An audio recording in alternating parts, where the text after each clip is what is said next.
I said it was Jaime who did not go to Cersei with his plans when he met with Tyrion. He didn't tell Cersei anything about that or anything of his plans like that. So why should she have to trust this guy, or why would she think she could trust this guy after he has met with the enemy? Why would she give him all that information? Okay. If there was a small council like there's always been in King's Landing, when Robert was king, when Mad King Ares was king, there's always been a small council. Cersei now has dissolved the small council because she's a mad queen. She doesn't even take advice anymore. She does what she wants. Jaime is the commander of her forces. He's the commander. And I think Mo has dropped out again. Microphone is going crazy with Mo Genie straight up right there. So hopefully he can get that squared away. So let's just try to take it from the episode and stuff from the beginning of the episode, and we'll work our way down. Yeah, you there? Yeah, sorry. Jaime is the commander of her forces. Point blank, simply, he's the commander of her forces. For her to not tell the commander of her forces she's going to backstab the people that she committed a major military assault and leadership alliance with, Jaime now has no choice but to leave Cersei because he can't trust her anymore. Not only is he the commander of her forces, he is her lover. He should have got killed. I think Cersei should have killed him. In all honesty, to me, I think he shouldn't be alive. He shouldn't have been allowed left to leave. I think she should have took him out when she had the opportunity to take him out, and I think it probably can come back to haunt her. I think that was her chance when she seen that he was ready to leave and he was that much unloyal to her at that particular time. Because now all of a sudden, Jaime Lannister wants to care about honor. Jaime Lannister all of a sudden cares about oaths. He cares about keeping his word. When has he ever kept his word before this? What is this all of a sudden? Now he wants to keep his word and stuff like that. I mean, as Cersei, when she met with Tyrion and the thing, I agree with a lot of things she said. You know, Tyrion, all these people, they're trying to take down her house. And I thought that was a really good scene with her and Tyrion talking about the kids, saying that he cared about her kids. You know, I cared about the kids. You know, that's the way I did not want any harm. It hurts me to see what happened to them. And, you know, I kind of think that Cersei agreed with him, that she did believe that he did have some sympathy for the kids and stuff like that. You know, Tyrion probably, out of all the Lannisters, was the loyalist of the Lannisters. But as I said before in the past, and I will say right now, Jaime Lannister only used his father's name to get things. He didn't do anything to serve his family. When it came time for him to marry someone, he wouldn't marry someone. It came time to do anything to advance his house, he was not able to. He would not do it. But if his ass was in trouble, his first thing out of his mouth was always my father. You know, and I agree with Cersei when she said, you know, Tyrion, you killed our fucking father. If you didn't kill our father, these people would never made a move against my children. And because you killed my father, my kids are dead. And I 100% agree with Cersei on that. Man, this is the thing, man. No matter how much you hate on Jaime, whatever it is, you know, and I know he has the best arc in the whole story. No. You may not want to admit it, but deep down inside, you know it and I know it. Okay? So and his arc got even better by him leaving Cersei. Jaime, of all things, he broke some of his vows. I loved back in season 4 when Brienne asked him, "Oh, you're gonna break your vow?" And Jaime says, "You know how many things I had to swear to? Protect your king. Don't kill your king. This and that, this and that." Well, what if the king wants to kill the people? Are the vows telling me that I can't kill the king if he wants to kill all the people? Jaime had to kill the Mad King because he was going to kill the people that Jaime is sworn to also protect. Okay? Jaime is the man. And there was so many people scared. If you watch all the reaction videos on YouTube, people's mouths were dropping when it looked like Jaime was about to be killed by the mountain. You know why? Because people deep down inside love Jaime probably more than they love Jon Snow. I don't know how to explain it, but either is it the actor, is it the way GRRM wrote this character? I don't know what it is, but what I do know is Jaime's the man, and he stuck to his word. I'm gonna keep this short and sweet. Jaime stuck to his fucking word. He agreed the alliance. Once Cersei agreed the alliance with Dany and Jon, Jaime stuck to his fucking word. He got the Lannister forces, the Lannister generals in the courtroom, and they were strategizing how they were going to move the Lannister forces to Winterfell because Jaime was fully committed to do this. Then Cersei comes in with the double trick that Jaime had no idea was coming. And then what does Jaime tell her? If we backstab, if we don't help the northern cause and Daenerys and the Night's King wins, he comes south and he kills us all. If Jon and Dany beat the Night's King, they'll come south and kill us all.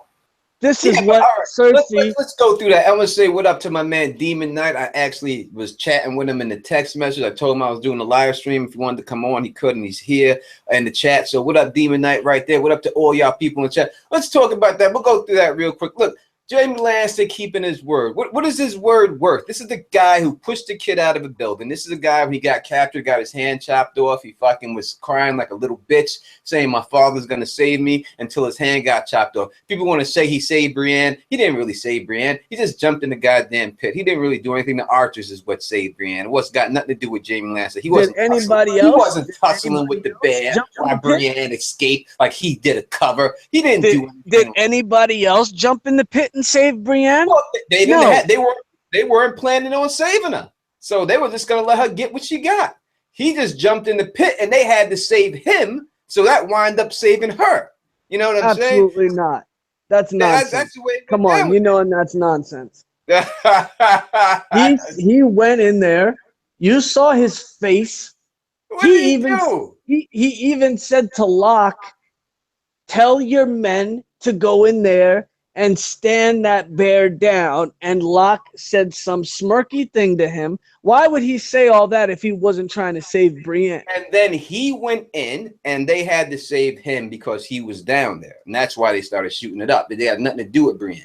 That's why would he go down there if he's not saving Brienne? Oh, he went down there to save her. I'm not saying he didn't go down there exactly to save her, but I'm saying that's not a heroic act. That wasn't like he did something so heroic. This Jaime Lannister is a great guy. He felt bad that this chick was going to get raped because all the shit they'd been through at that particular time, and he went back because his conscience got to him. It wasn't like he was this heroic guy who just said, you know what, I'm going to save her. He felt bad at the particular time, knew he had the means to go down there, knew that they would protect him when he went down there. If he went down there with no one up top with a sword in his hand and fought the bear, or the bear grabbed him up while Brienne escaped, then I would say he saved Brienne or something like that. He didn't do anything like that. Fine. Who's ever saved 1 million people in this whole story before? Yeah, all right, so we could talk about the Jaime Lannister king thing if you want, real quick. But that is a whole falsity. He lied about that story. So I don't know how people don't lied. How? I'll tell you exactly how. When he sees the pyromancer at the time, when he goes and sees him, he has no idea what that pyromancer is up to, because he doesn't learn what the pyromancer is up to until he reaches the king, and the king tells him what he was about to do.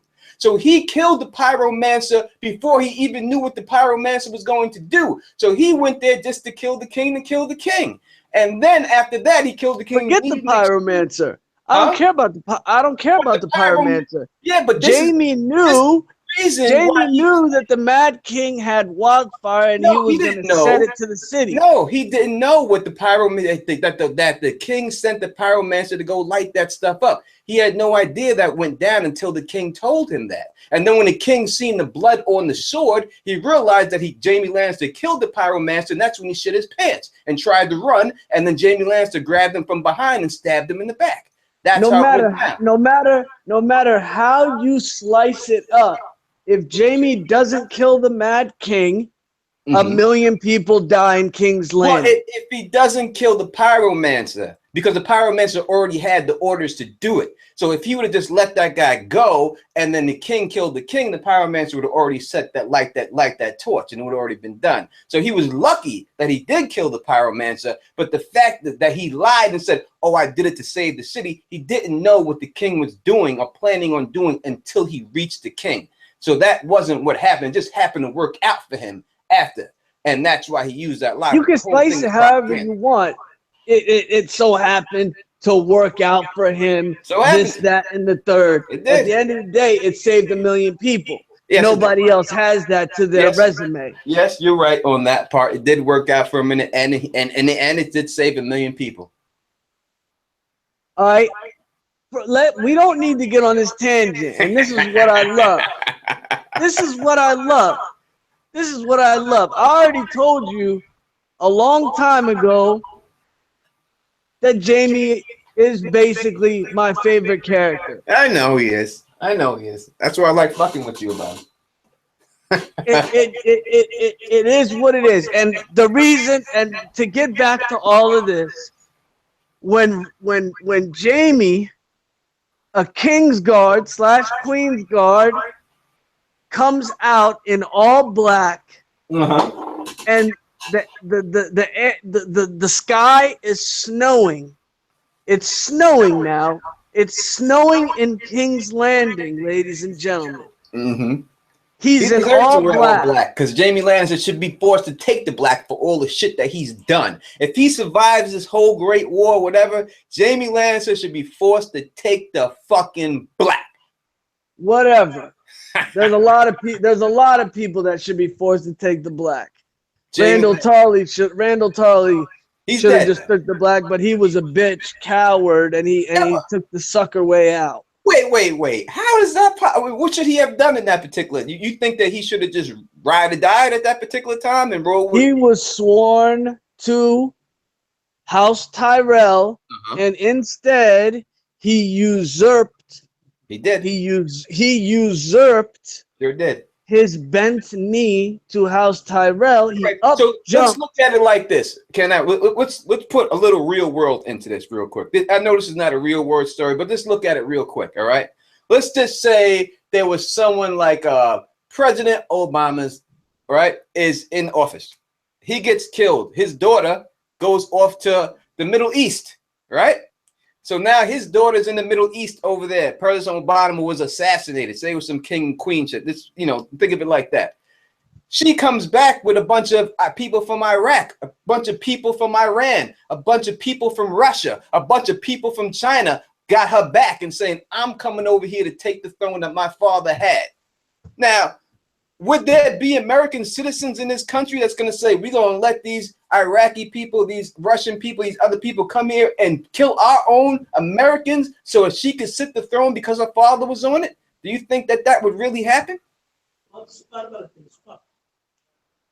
full off that steak of cheese. So when I look at it like that, you know what I mean? I understand why Randall Tarley made the decision he did. You know what I mean? Because when you have an outside force coming into your domain, even if the people above you that you're supposed to be repping is telling you you're going to follow this outside force, it's pretty hard to kill your own people with people from a different country. At the end of the day, he was sworn to the time. I don't care how you say it. He was sworn to House Tyrell. He tried to up jump his house. He did. Just like the Tyrells up jumped the Gardeners and took over the Gardeners' house and became House Tyrell. Randall Tarley tried to do the same exact thing, and it backfired. It backfired, and he should have went to Castle Black, and instead he took the bitch way out. That's why he didn't want his son to die. He knew he needed his son to pass on the lineage, but now his house goes down like the rains of Castamere. And his son was stupid, because you gotta, at that particular time, bend the knee and get revenge for your father later. And that's what his father was hoping. I may die, but my son Dickon's going to avenge me. Right? That's what you hope. Yeah. That's what you hope for. But Dickon didn't go that route. He held his father's hand and died with him. So I still will say that I guarantee that if it happened in any country, whether it was China or anywhere else, United States, and some foreign leader and some leader left, some child of a leader left and came back with a foreign army, I do not believe that people from that place will fight for them against the foreign army, against their own people. I find it hard to believe that people would do that. That's just me. You know what I mean? 100%.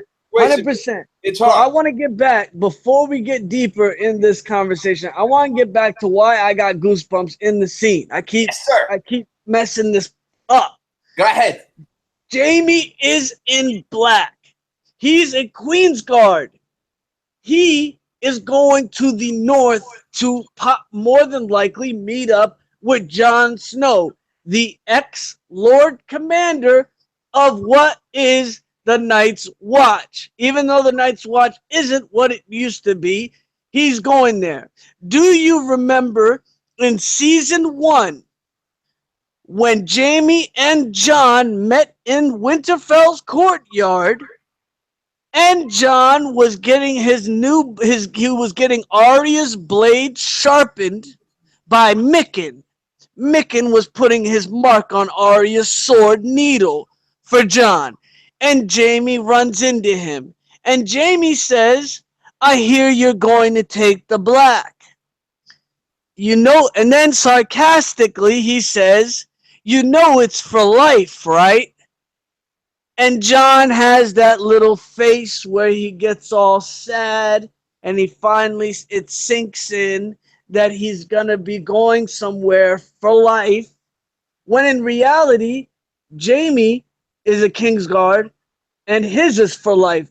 But the difference is the Kingsguard are in King's Landing, and they get to go to brothels, and they get to do all the other things that the Night's Watch really don't. It's not in the cold. But that season 1 meeting between Jaime and Jon is significant. And next year, you're going to see quotes from season 1 meeting between them when they meet up. When the snow came out of the air and Jaime hides his golden hand because he knows he will immediately be recognized as the Kingslayer. He's been hiding his whole life. He's the most recognized face in Westeros, even when he had long hair. Doesn't matter that he cut his hair. He's the most recognized face, and now he has a golden hand to boot. And he's in all black. He said, "Screw you." At that point, no. He said, "F off, Cersei."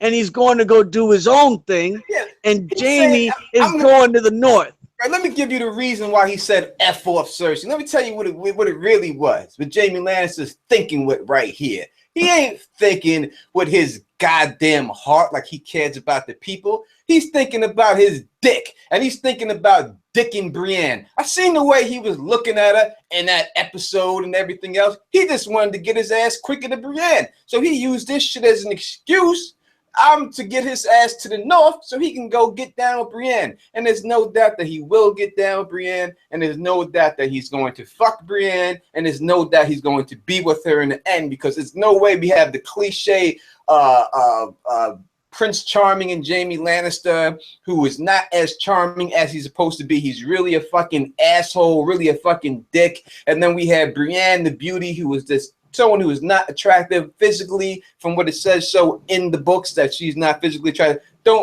I know I said something like that, and the kind of people try to say I was sexist. That's what George R. R. Martin says in the books, that she's unattractive. So I'm going by his comments. that she is unattractive. So she is unattractive in the books. So you're gonna have the best looking guy be with the unattractive chick because he respects her and she respects him. That's how it's gonna go down. There's no other way for it to go down. But I think Jamie Lannister was thinking with his dick more than he was thinking with his brain or his honor, in all honesty to me. If he was thinking with his dick, he would have stayed with his unborn baby and his insensual partner, Cersei.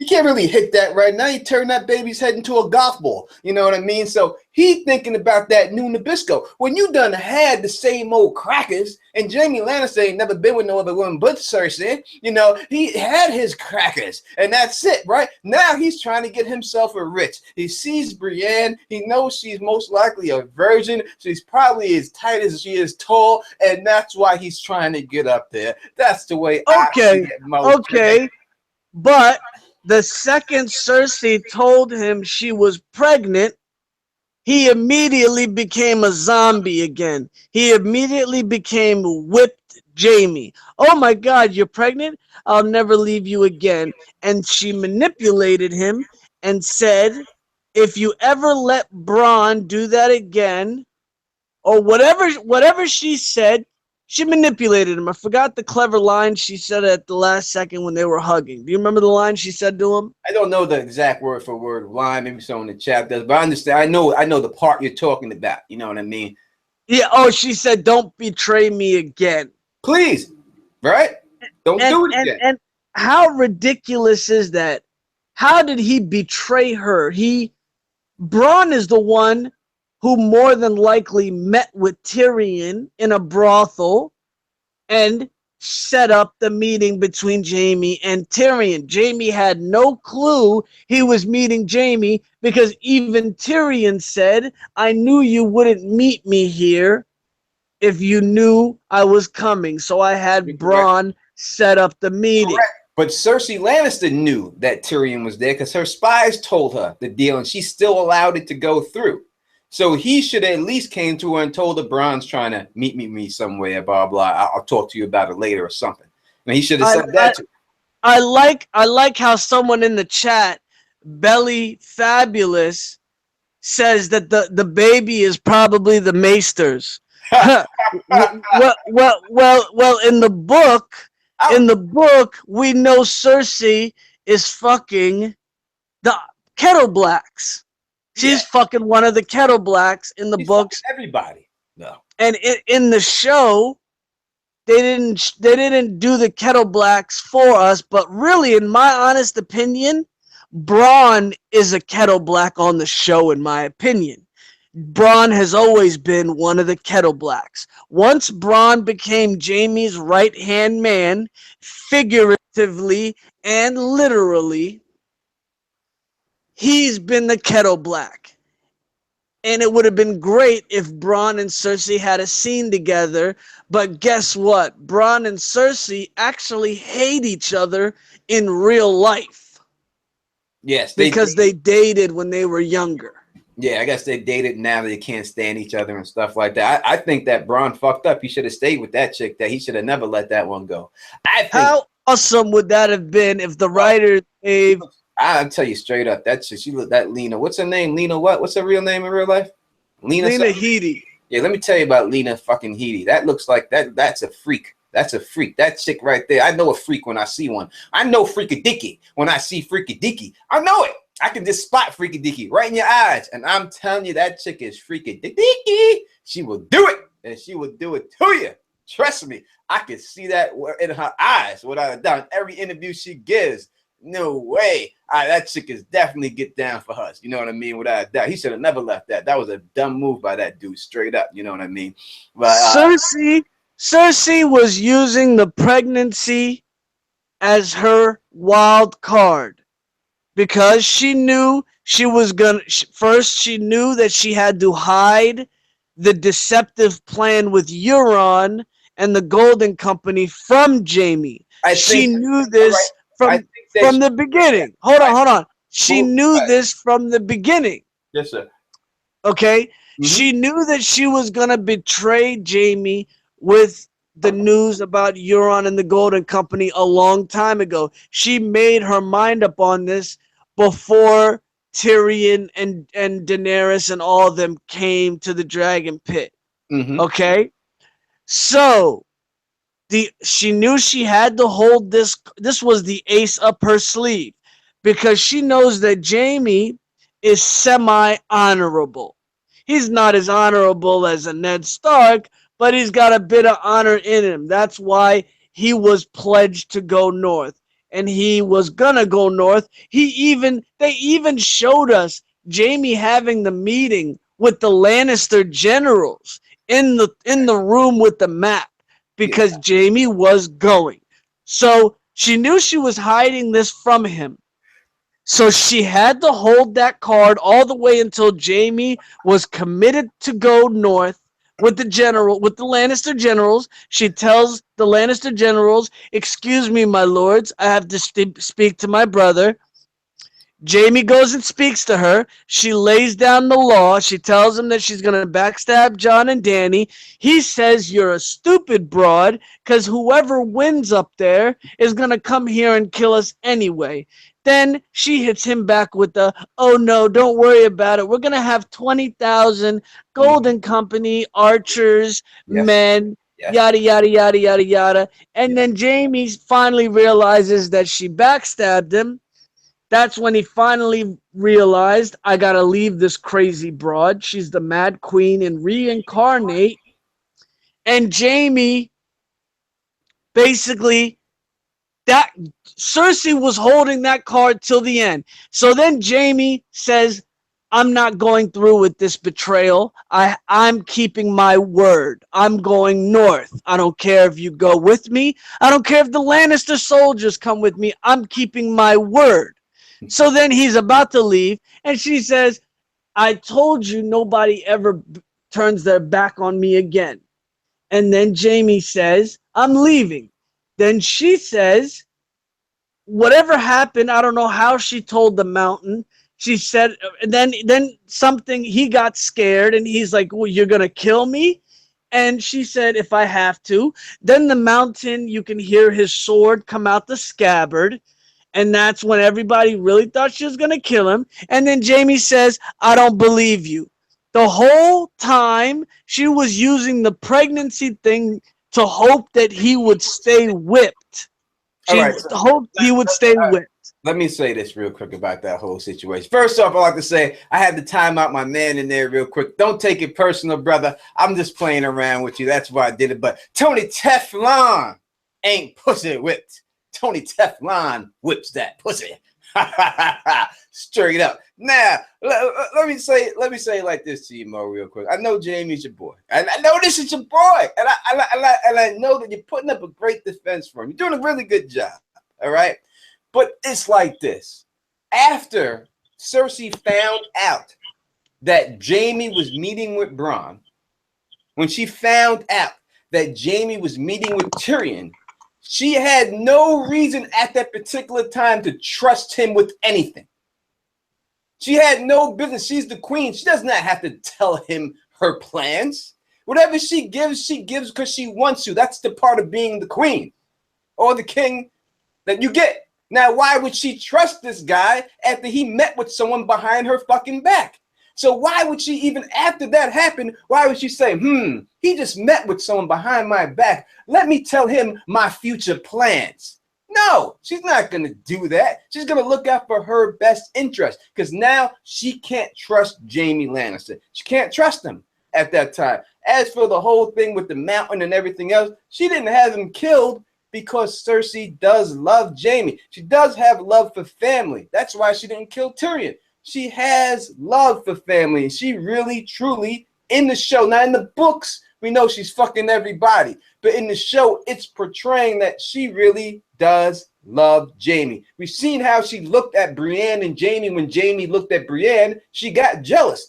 This is supposed to be, when we look at Cersei Lannister, the most beautiful woman in all the Seven Kingdoms, right? Why would she get jealous of some big brute like that? Brienne, because she really cares about Jaime. And that's the only reason why he's fucking alive right now. You know what I mean? So that's the way I see it. I think we had a good debate here about that scene. Jamie Lannister, I like debating, and that's what Teflon you know what would be a funny, amazing thing is if Euron took all the gold Cersei gave him from the Iron Bank and rolls the hell out. And he could never come back. He can't come and back. he'll never come back, and you never see him again. And you said something about Cersei's situation, and let me address that right now. If Cersei sends her troops up to fight the White Walkers, right? It's a good possibility that her troops get put in the vanguard, because that's what they would do. And then, because Jon Snow will most likely be in control of the Northern Army when he's up there. It's not going to be Cersei. It's not going to be Jaime calling the shots. It's probably going to be Jon Snow. He may put the Lannister troops in the vanguard. Therefore, most of the Lannister people could die. So most of the Lannister people die. Then Jon Snow comes back with Daenerys and his people and conquers Cersei. So why would she put herself in that situation to put her troops in that place? I think she's better off, as she said, sitting back with her troops, getting her golden company, letting them do what they gotta do. And whether you gotta fight Jon Snow and Daenerys or the army of the dead, at least your troops will be fresh, and they're definitely gonna come in there limping. So I think Euron has no business coming back. Euron doesn't need to come back with all her gold. He's not scared of her. He'll go hide in a shy for however many years, and he'll come back later. Cersei, this is when Cersei finally realizes what her father has told her whole life. You really think you're smarter than you really are, but you're not. She just trusted one of the worst pirates in the 14 seas with God knows how much gold. Euron wants that pussy. Euron wants to be king. If you want to be king, so do you want to take all that money and go hide in the cave in Essos? Or do you want to bring that money back and rule the 7 kingdoms? He can buy 100 queens with that money. Yeah, Euron can buy whatever he wants with that money. He's still not the king. He's still not a king. He could buy what he wants. He could do what he wants, but he's not a king. And that's what it comes down to at the point. Euron wants that power. Euron wants to be king. And that is the reason why Euron is going to come back with that money. Just as she said, that's why she put him out there. He wants to be king. He's power hungry. If that was the case, he could have just set sail when he was at the Black Sea and whatever he was doing out there and never came back. But he came back to the Iron Islands to take him over because he wants power. The only way he can get power in Westeros is to marry Cersei Lannister. He has no other claim to the throne unless he marries her. That's why she trusts that he's going to come back. And she has better. Okay. She should trust him over Jaime Lannister, because at least he got the fucking job done that Jaime Lannister couldn't get done. At least he got her redemption for the death of her daughters, for the death of their children. At least he said he was going to do something, and he got it the fuck done. What has Jaime Lannister ever gotten done for her? Not a goddamn thing. Okay, well, what if he takes all that gold and switches over to Dany's side? This whole time, he said he was going to marry the most beautiful woman in the world, and he said she had dragons when they were back in Pike when he asked the Greyjoy men to build him 1,000 ships. He was talking about Dany back then. He was talking about Dany back then, but in all honesty, he realized that he couldn't pull that one off. So he switched his sides and went over to Cersei, and he did what he had to do. That's not a good enough excuse to me, brother. It is a good reason. Listen, if the bottom line is this chick has already said that she would marry you when the war is over. She's already got your back. Daenerys ain't marrying you. He knows this. He ain't dumb. He knows he ain't marrying that chick, but he knows he's gonna marry Cersei, and he knows he's gonna get the Iron Throne, and that is what he's after. That's why he's gonna bring his ass back with that money. Guaranteed. He doesn't have a chance. He doesn't have a chance with Dany, but he delusional in his delusional mind. He thinks he has a chance with Cersei Lannister. He does. She already agreed to marry him. She agreed to it. It's already done. So he does have a chance. He agreed to. If the water,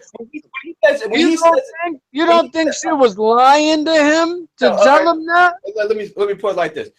He says in the books, he says to Victorian, go bring my bride back. That's the excuse he uses for Victorian to go on this mission. He tells Victorian, she's the most beautiful woman on the world. I want her to make her my bride, because he knows that Victorian is going to betray him. He knows that. That's why he put that out there, because he knows how Victorian gets down. So Victorian does want to betray him. He does want to go over there and take the bride for himself. But Euron smarter than that, because he doesn't give a fuck about the bride. He gives a fuck about the dragons. And he wants him just to blow that damn horn so he can get control of the dragons. It really isn't about him marrying Dany. He just said that and told her how good looking she was, so Victorian would get his dick hard and say, wow, she's the best looking chick in the world. Maybe I can make her my wife. Let me go over there and do it. And that's what he's doing, because he's dumb. I'm sorry, but Euron is the last person in Westeros you ever want to trust with anything. He's a narcissist. He's a psychopath. He's a monster. He's not somebody you want to lay down strategic plans to win a war with. You're supposed to use a guy like Euron Greyjoy as a stopgap, as a one-time thriller, as a one-time scare tactic. He's not a guy you get in bed with as a serious ally. And Cersei doesn't know this. Sorry, my brother. She's gonna get cracked in the head for this alliance. Maybe she will. Maybe he could double cross her. I don't see it coming, because from what I've seen from Euron, he wants power. He wants the Iron Throne. Only way he can get that Iron Throne is through Cersei Lannister, and I think that's what he's going to do. I think he's going to be 100% loyal to her when you have to do it real quick, and that's what it's going to go. What are you saying in there, Don the Kraken Wit? You want to come on the show? Was that what you're saying? You want to get over here and discuss the Euron Greyjoy and all that stuff? We're gonna maybe put you on. We'll put you on, Don, if you want to get on. But we're gonna move on a little bit from that. And get Don on here. Get him on here. You got the thing up? Can you invite him real quick? What thing up? You got like the box up where you can invite. Let me do it real quick. All right, I'll invite him. Let's put him on here. Put this motherfucker on here. He gonna probably agree with you, but it's all good. It's all good. I'll get Phil Issues guy in here. He'll agree with me. to make Euron Greyjoy a major alliance person, you've got to be the biggest fool in the world, and Cersei will learn this soon enough. You know, I hear what you're saying, and there's no doubt that I think he's scandalous, and I think that it's possibility that he could do something like that, but I don't see that going down at all right now. I don't see it. You know what I mean? Her father always told her she thinks she's smarter than she really is. And what happened? Has she not outsmarted the so-called smart Tyrion Lannister this whole season? Has she not been one above that motherfucker all season? The so-called smart Lannister? No, she did shit. He ain't did shit this whole Kings in the Hand. Tyrion Lannister done fucked up everything. Every move he made was shitted on by Cersei. So she didn't trick Tyrion. Jaime used the maneuver that Robb Stark did on him in the Whispering Woods. That's what beat Tyrion. Yeah, but who allowed him to do that? Who gave him the power to do that?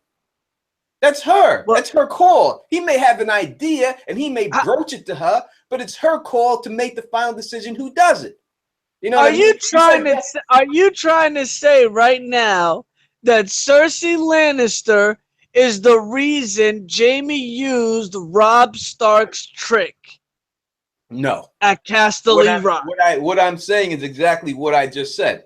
That Jaime Lannister must have broached the idea to her, like, hey, I want to do this because I think this is what's going to happen because it happened to me. And then she okayed it and said, go do it, make it happen. That's what I think happened. Because she's the boss. And when you have underlings under you, generals and anything like that, they come to you with the plans, but you have to make the final call. If we go to war with North Korea right now, the generals are going to come up with a plan, but it's got to be Donald Trump who says, do it. Do it. Jamie Lannister is the commander of the Imperial forces. Yeah. He doesn't need Cersei mother effing Lannister for no commands or tacticians in a war. He learned from the War of the Five Kings, brother. He learned what happened to him in the War of the Five Kings. He doesn't need to learn how maneuvers or anything like that, but he needs her permission to execute it. You understand what I'm saying? That's what he needs. So any plan he came up with, Cersei had to okay it in order for him to do it. Just because she's a queen doesn't mean she's in on every military strategy. He's the command. She made him the leader of the forces. Yes, but that doesn't mean she's the reason why the tactic worked at Casterly Rock. No, I'm not saying that she's the reason it worked, but I'm saying she okayed him to do it. That's all I'm saying. I don't even think Jamie consulted her on the maneuver. You know why? Because you're not supposed to tell a secret maneuver like that so that it doesn't get out. So then why are you complaining about her not telling him about her secret maneuver then? Because you're not supposed to let it get out. Because maneuvering Casterly Rock and winning a major battle is completely different from forming a major alliance that has to do with the Night King. It's a war that's much bigger than a war with a bunch of lords and ladies from House Tyrell and Casterly Rock. That's why I think it's more important than Cersei doing that and hiding it from the commander of her forces. But she did. The only reason she, as I said before, I'll say it last time here, she only hid it from him because he hid what he was doing with Bronn from her, and she found out through Qyburn's little birds. So that made her not be able to trust him with the plan. That is the reason why she did it. That's what it was. That's the way. Kraken's asking for the invite. Did you get him in? He's got the invite. He's bullshitting. He got it. He know he got it. He either want in or he don't. He's nervous or something like that. I don't know. Maybe he's shook or something. I don't know what it is. You know what I mean? He got the invite though. So I'm gonna ask you. You know, this has been a lengthy discussion. Why don't we ask the people in the chat? We're gonna ask him right now. That's what I'm doing. Ask him. You with? Are you? Wait. Cersei was in on. Are you with my man, my brother? Are you with? Did you say I'm fucking shook? Mo Did you say I'm shook? Linguini, or are you with the Don Tony Teflon on this one? Put it in the chat. I will read it out. And listen, Mo's my motherfucking man. It's my man. So it don't matter whoever side you on. Just we all know who you rolling with on this debate right here. Tony the Teflon the Don, or my man Mo Gini Linguini. Hey, I wanted to present a fact, or like to shed some light on Jaime Lannister. Let's go. Let me go through it real quick before you do, Don. Let me let the people say what they're saying real quick. All right. So we got right here. We got a lot of Mo's. I count over 20 Mo's. There's no doubt. There's a lot of Mo's here. Let's say we got Tony right here. We got fuck Jamie. I agree with Tony. Mo won this. Mo swinging. Mo, we got Jamie. I trust Jamie more than Cersei. Jamie is the man. The Don is the dog. We got with Mo. Mo has this wrapped up. Mo's son. Jamie sucks with Mo. With Tony. With Mo. Tony, you the man. Fucking Jamie fam. Fuck Jamie fanboys. It's about half and half with Mo. Yeah. So I think we got a little bit more for Mo than it is with me. I give Mo the nod that the people, a couple more people are with Mo than the Don on this one. There's nothing wrong with that. I feel you. You know what I mean? And there's a lot of Jamie Lannister fans out there. All right, Tony, hang on. I think let me introduce you real quick. Go ahead. Well, go there's a lot of Jamie Lannister fans out there, and I understand that, and I agree that y'all want to vote Mo on this. Then that's cool. But y'all all be wrong. Now, joining us at this particular time is a member, the Lord Commander of the Hypes Watch. He is none other than Don the Kraken Witt. What's going on, everybody? Tony, thanks for having me on. What's up, Mo Genie? How you doing, baby? How you doing over there? What's up, buddy? Haven't seen you in a while, man. Good to hear from you. All right, Mo, I'm coming in for your strong arm right now. And Tony, I just want you to listen to me real quick, like for 2 seconds. All right? Do you think? I think that we can all agree that book Jamie and show Jamie are completely two different things. Like hashtag not my Jamie, right? You know, like the show Jamie. But he finally did his walk away moment, like the drop mic, like, you know, the crumbling of Cersei's, you know, letter saying that she needs help, and he said fuck that. He finally did it. So in the show's way, they finally met up with book Jamie. Like he did his epic walk away moment. Like he knocked him out and he just fucking walked off. So I think it's fair. Like he walked off. I don't think a lot of us agree with everything that Jamie has done. That's not what happened down the Kraken. Let's say what happened. He turned his back and almost shit his pants when the mountain grabbed that sword. Oh yeah, I think everybody would. And then he said, everybody would. I don't think that you'll do it. And then he staggered his ass out. He was scared to fucking. You gonna have him kill me? Are you gonna have him kill me? Yeah. Everybody would. Everybody would say that. Kill me? What are you gonna do right now? It's fucking Frankenstein. Yeah, I'm shitting my fucking pants right now. That's right. So let's call it right. He didn't go up there and the mountain pulled the sword out and he was like, "What?" Yeah. He didn't do nothing like that.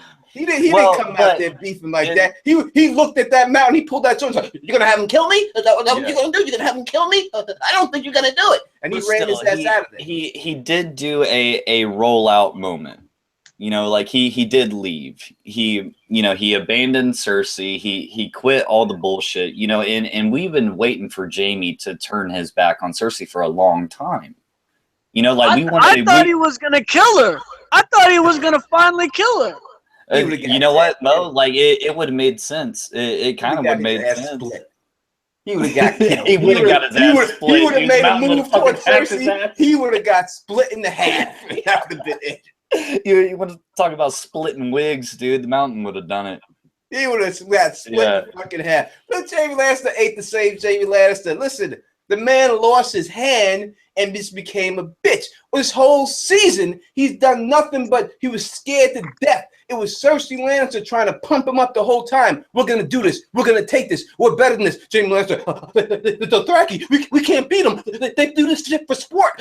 There's no way we can win. They got dragons. They got this. They got this. Tony, okay, I hear you, but dragons. Still, when she was like... You don't see 3. There's 2 left there. So Jamie Lannister was a bitch all season. Cersei's been holding it down. Hashtag fuck Jamie Lannister. Hashtag Tony Teflon said so. But Jamie was still trying to plan, even though he didn't know that Cersei was like faking it, you know, like the alliance with Daenerys or everything. Like he was still trying to plan accordingly with her wishes. You know, he was still trying to be the military guy. He was still trying to do his position, you know. And even though you and I don't agree with everything that Jamie's done on the show, you know, like I wanted him to literally turn cloak a long time ago. Someone just put up here hashtag fuck you. Who said that? I don't know. I haven't been watching the chat. Is that what happened here? Is that what's going on? T Baby, Renee, are y'all still in the chat? Time his ass out. He's probably playing around. It don't matter. I just want to listen. I time people out. I'm in a timeout move right now. I'm putting motherfuckers in the corner. Fuck around, you go and put in the corner. No, that's and Tony, you got ninjas in the chat room, dude. I'm typically one of them. Like we swing swords around here. Man, I ain't hitting women. I ain't worried about that. I'm just put in the corner. I listen. Put in the corner. Listen. When I was younger, I'll tell you straight up. My mom's and them. This is the way I was. This is what happened. They used to put dry rice in the corner and make you kneel in that shit and you fuck around. That's what it was. That's real shit, man. That's terrible. But that's what it the fuck was back in the day and all that. So look, I hate Jamie Lannister. I hate him. I can't say anything good about him, period. So that's the way I feel about it. So that's just what it is. So I'm always gonna be against anything about him, and that's just the way it's gonna go. I'm a hater. I hate him. I truly admit it 100%, and that's the way it's gonna be. Period. Period. And that's the way it is. We still up in this piece right here, everybody there. I'm looking at the chat, so I'm not looking at down the crack and what is going. Mo, you still with me? Yeah. All right. So let's talk about the whole. We talked about this. I feel a little echo laggy. People saying in the chat, but I'm here. All right, what's up? All right, so we're gonna go to we gotta go to what the dragon pit scene real quick, because we didn't really talk about. We did touch on a lot of things there. Do you think from what we've seen with the Hound and the Mountain that there is 100% going to be a Clegane Bowl? Mo Genie. 110% it will happen. 110% that it will not happen. That we got so much fan service last episode and this season in general. Remember the Gendry and Davos? Oh, it looks like you've been rowing for a long time. That fan service with Gendry, fucking, then they throw us the fan service with the Hound and Zombie Mountain meeting each other in what looks like a coliseum from the Gladiator. You know, they scaled the mountain down, like the actual actor, like the guy who plays the Hound, he is not as tall as that guy. They kind of pictured them like eye to eye. That's not real life. Like the guy who plays the Mountain, dude, he's like way fucking taller than the Hound. Probably. And I hated the Kingsguard outfits. Those helmets look like penis helmets. And this was the first time we ever got to see all 10 or 11 Kingsguard soldiers all wearing the same outfit as like Mountain. Goombas from fucking old school Mario. You know, the little mushrooms with the two legs, like running around. The Kingsguard just a bunch of dicks then. Yeah. And this was the first time we ever saw them. But back to Clegane Bowl. It'll never happen. It was just fan service to show the Hound meeting Zombie Mountain. But the great thing I loved about the scene was them telling us, but basically the Hound saying, are you in there, brother? Doesn't matter. You always knew who was coming for you. Mm-hmm. And they basically tell us that the Hound's always known he was going to kill Clegane. Sir freaking Gregor Clegane. Gregor. He always knew he was going to kill him because Sir Gregor freaking got mad and got fucking bipolar because the Hound fucking played with his toy when they were kids. So he put his head in a fire. So from that day on, actually, no. I think the reason the Hound is going to kill Gregor is because Gregor killed their father and inherited their land. He killed their father and their mother and inherited the Clegane lands, and the Hound loved his father. So that was the day he decided he will kill Gregor for killing their father. All right. What are you thinking, Down the Kraken? What we getting a Clegane Bowl? it's the whole Chekhov's gun thing. Don't put it on the fucking wall if you're not going to use it. All right. So like they're just setting it up. You know, I'm not really sure what the circumstances are going to be. You know, but it's going to happen. Like and in a fantasy aspect, when the Hound was like, yeah, you always knew what was coming for you. You know, like in the back of my head, I was like, oh shit, what if he means like, you know, the Night's King? Like, you know, you've always known what's coming south. But I was like, no. Hang on, back up, Kraken. You know, back up, Kraken. Like, he's talking about their animosity. Clegane Bowl. You know? It didn't feel like fan service to you, giving us that little scene? No, it's Chekhov's gun. Don't put it on the fucking wall if you're not gonna fucking use it. When you have okay, I can dig that. Yeah. When you have someone say, you always knew. No. Yeah. Like, you remember me? Then yeah, sure you do. It has to be. You know? It has to go down. No, he's like, you're fucking uglier than I remember. You know, like, well, oh my god. No, he said you're even uglier than me now. Oh shit! Like, I mean, but still, dude, like it's got to go down now. Like they planted the seed, and we're gonna watch this tree grow. You know what I'm saying? They did it in the first season. They did it in the first fucking season. The Hound is going north. Gregor is staying south with Cersei. How is this ever going to happen? I don't know what the circumstances are going to be, but they build it up. They completely built it up. From season 1 to fucking last Sunday. They fucking built it up. The Hound is one of the most predicted people to die next season in the fight against the Night's King. Maybe no. I mean I don't care what people's predictions are. I'm just telling you, like I'm gonna stick with Tony. Like what makes a good story? How are you gonna progress this story? You know, like what are you gonna do to make the reader or the watcher more involved? You know, it's like everybody does want the Clegane Bowl. We all firmly believe the Clegane Bowl's, or majority believes the Clegane Bowl is going to happen. You know, it's a big deal. And if it's not going to happen, why the fuck did you have that scene of the Hound being a badass, walking straight up to that motherfucker, looking him dead in the eye and calling him out? Like, don't do that if you're not going to do anything. Don't even have the Hound in fucking King's Landing at that point. The same reason they had Davos bring up the rowing line to Gendry. Yeah, I mean that's comedic value. The Clegane Bowl, I don't think is comedic value, sir. That's near and dear to our hearts. We want to see the Hound fucking go and take his ass out.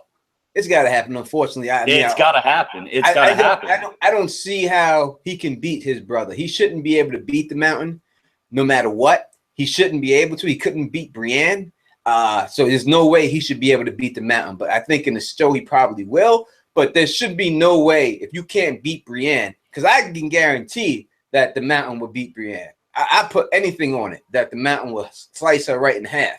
So how he's going to be able to come out there and beat her when he couldn't beat Brienne, then I don't know how they're going to have that happen. That's true. That's a good point. But I mean, but still, like even if he wins or he loses, like you don't do that scene on purpose. Like you don't do that scene unless you're going to do something with it.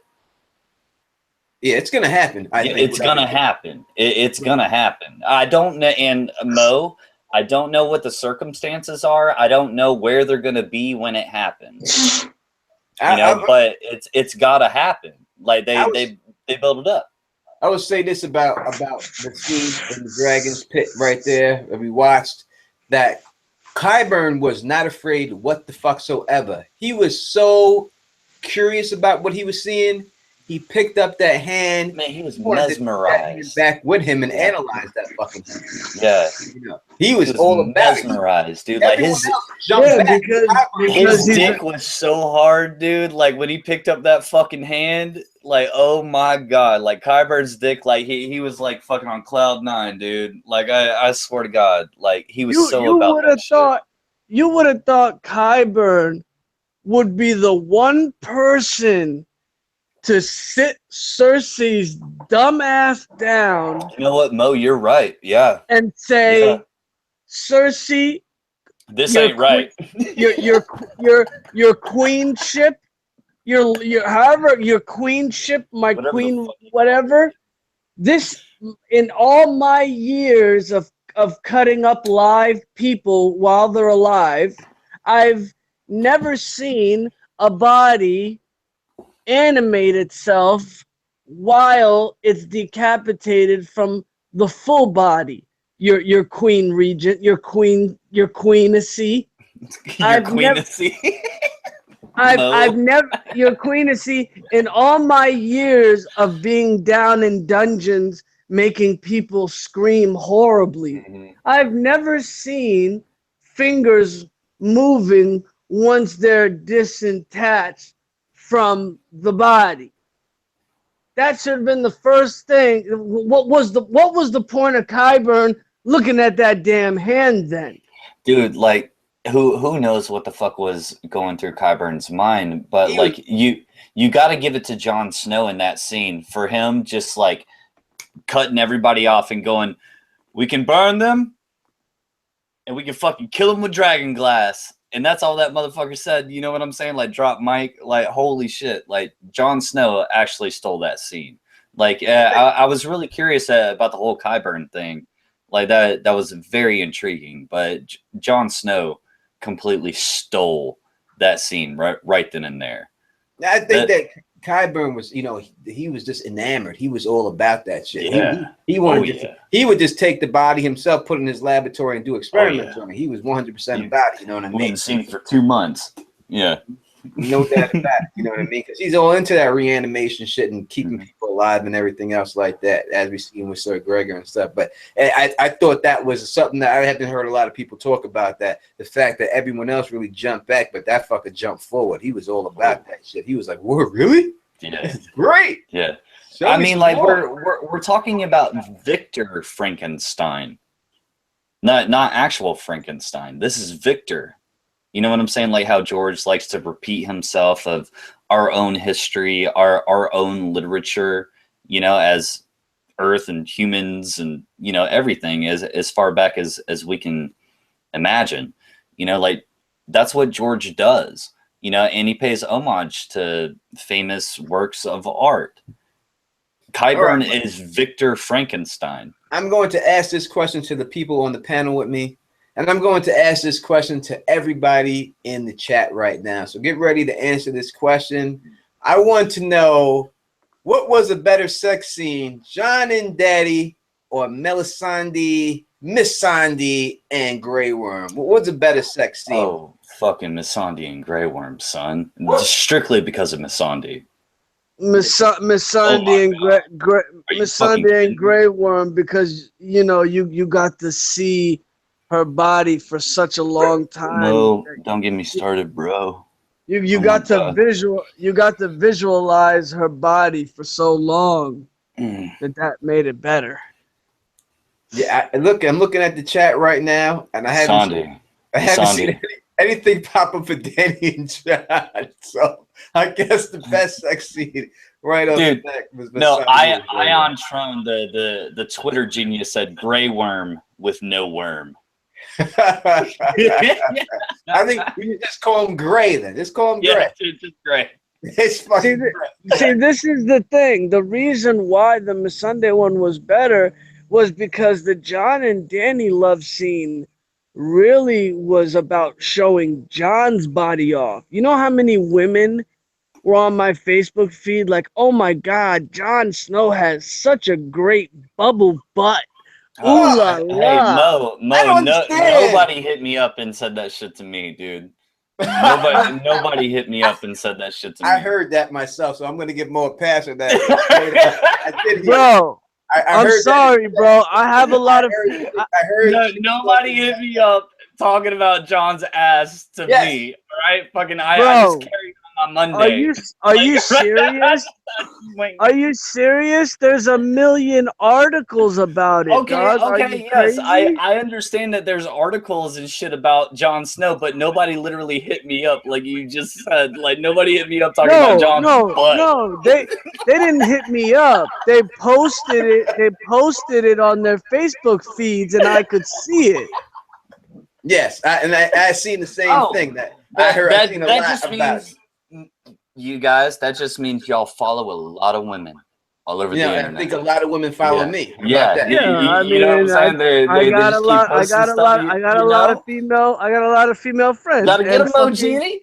Gotta get emoji. The Jon Snow and Dany scene wasn't about showing Dany's body.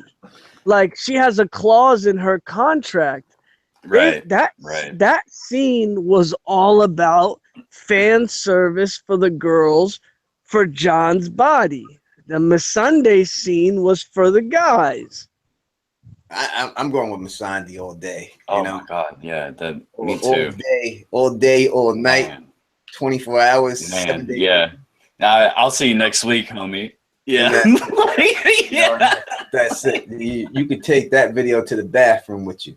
That's oh my god. Jon Snow, fuck Jon Snow and his bubble ass. So if you people say that a bubble ass or whatever they want to say about it, whatever, fuck him. I ain't got no love. Fuck him. I don't give a fuck about him. God damn it. Teflon, I did not come on your stream to talk about Jon Snow's butt, sir. No, he didn't. And you're the one who brought it up, though. So I don't know. No, Mo brought it up. No, he wants to talk about how fucking bubble butt John has. Whatever. I think Mo was talking about the women that were talking about that. Women have said a lot of things. You know what? It does make sense because, like, where we all agree that Missandei was like for the guys, you know, that like women. We really like the Missandei scene, and then for all the girls out there, you know, they did the thing for Jon, you know, so they really liked it. I think it's different for black and white people when you really did, because black people, that's like a normal thing for every guy in the world, just about. You know what I mean? Like the majority of the black guys' asses is black women too are shaped like that. So I think that when you see a white dude like that, it's a shocking situation. Like, oh. You know what I mean? Because it's unexpected. So I think that's what happened. I think it was unexpected for people, and that's what it really was. You know what I mean? So I'm speaking out for all flat ass white men out there. Or you Dario no Harris. Yeah. All of us Darios. I'm gonna post a link, a chat helpline if you need some help in the comments below. So don't worry about it. What did y'all think? You're right. What did y'all think about basically Bran narrating that they're an incestual related couple while they were getting it down, that they have no clue that they're related? What did y'all think about Bran, you know, narrating that scene basically? The narration wasn't for us. It wasn't for me and you, the book readers. It was for the casual show watchers. It was for the casual show watcher who started watching the show in season 4 and pretending like he knows everything about Game of Thrones. Right. I said it before and I'll say it again. Bran is nothing but a peeping fucking Tom. And every time he's done it, he's gotten in trouble. He's peep time on motherfucking Cersei Lannister and Jaime. He's peeping time on fucking Jon's parents. He's just a peeping ass Tom, this Bran. That's all he wants to do is just look at people. This has been his MO from the beginning of the time. Nosy ass Bran. But before we go into this Bran thing, let's go right to the north. He was a peeping Tom before he was a three-eyed raven. Hold on. Before we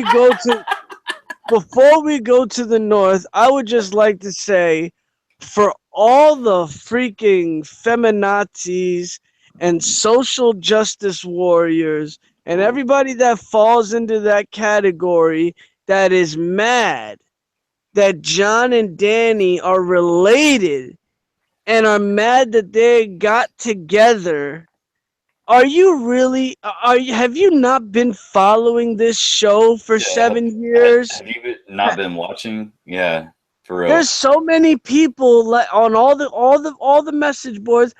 I just can't stand the incest. I can't stand John and Danny. You've been watching Cersei and Jamie for 7 years, but you got a problem with John and Danny? Oh, Oh, let's put let, us let's not put talk a about sock in it.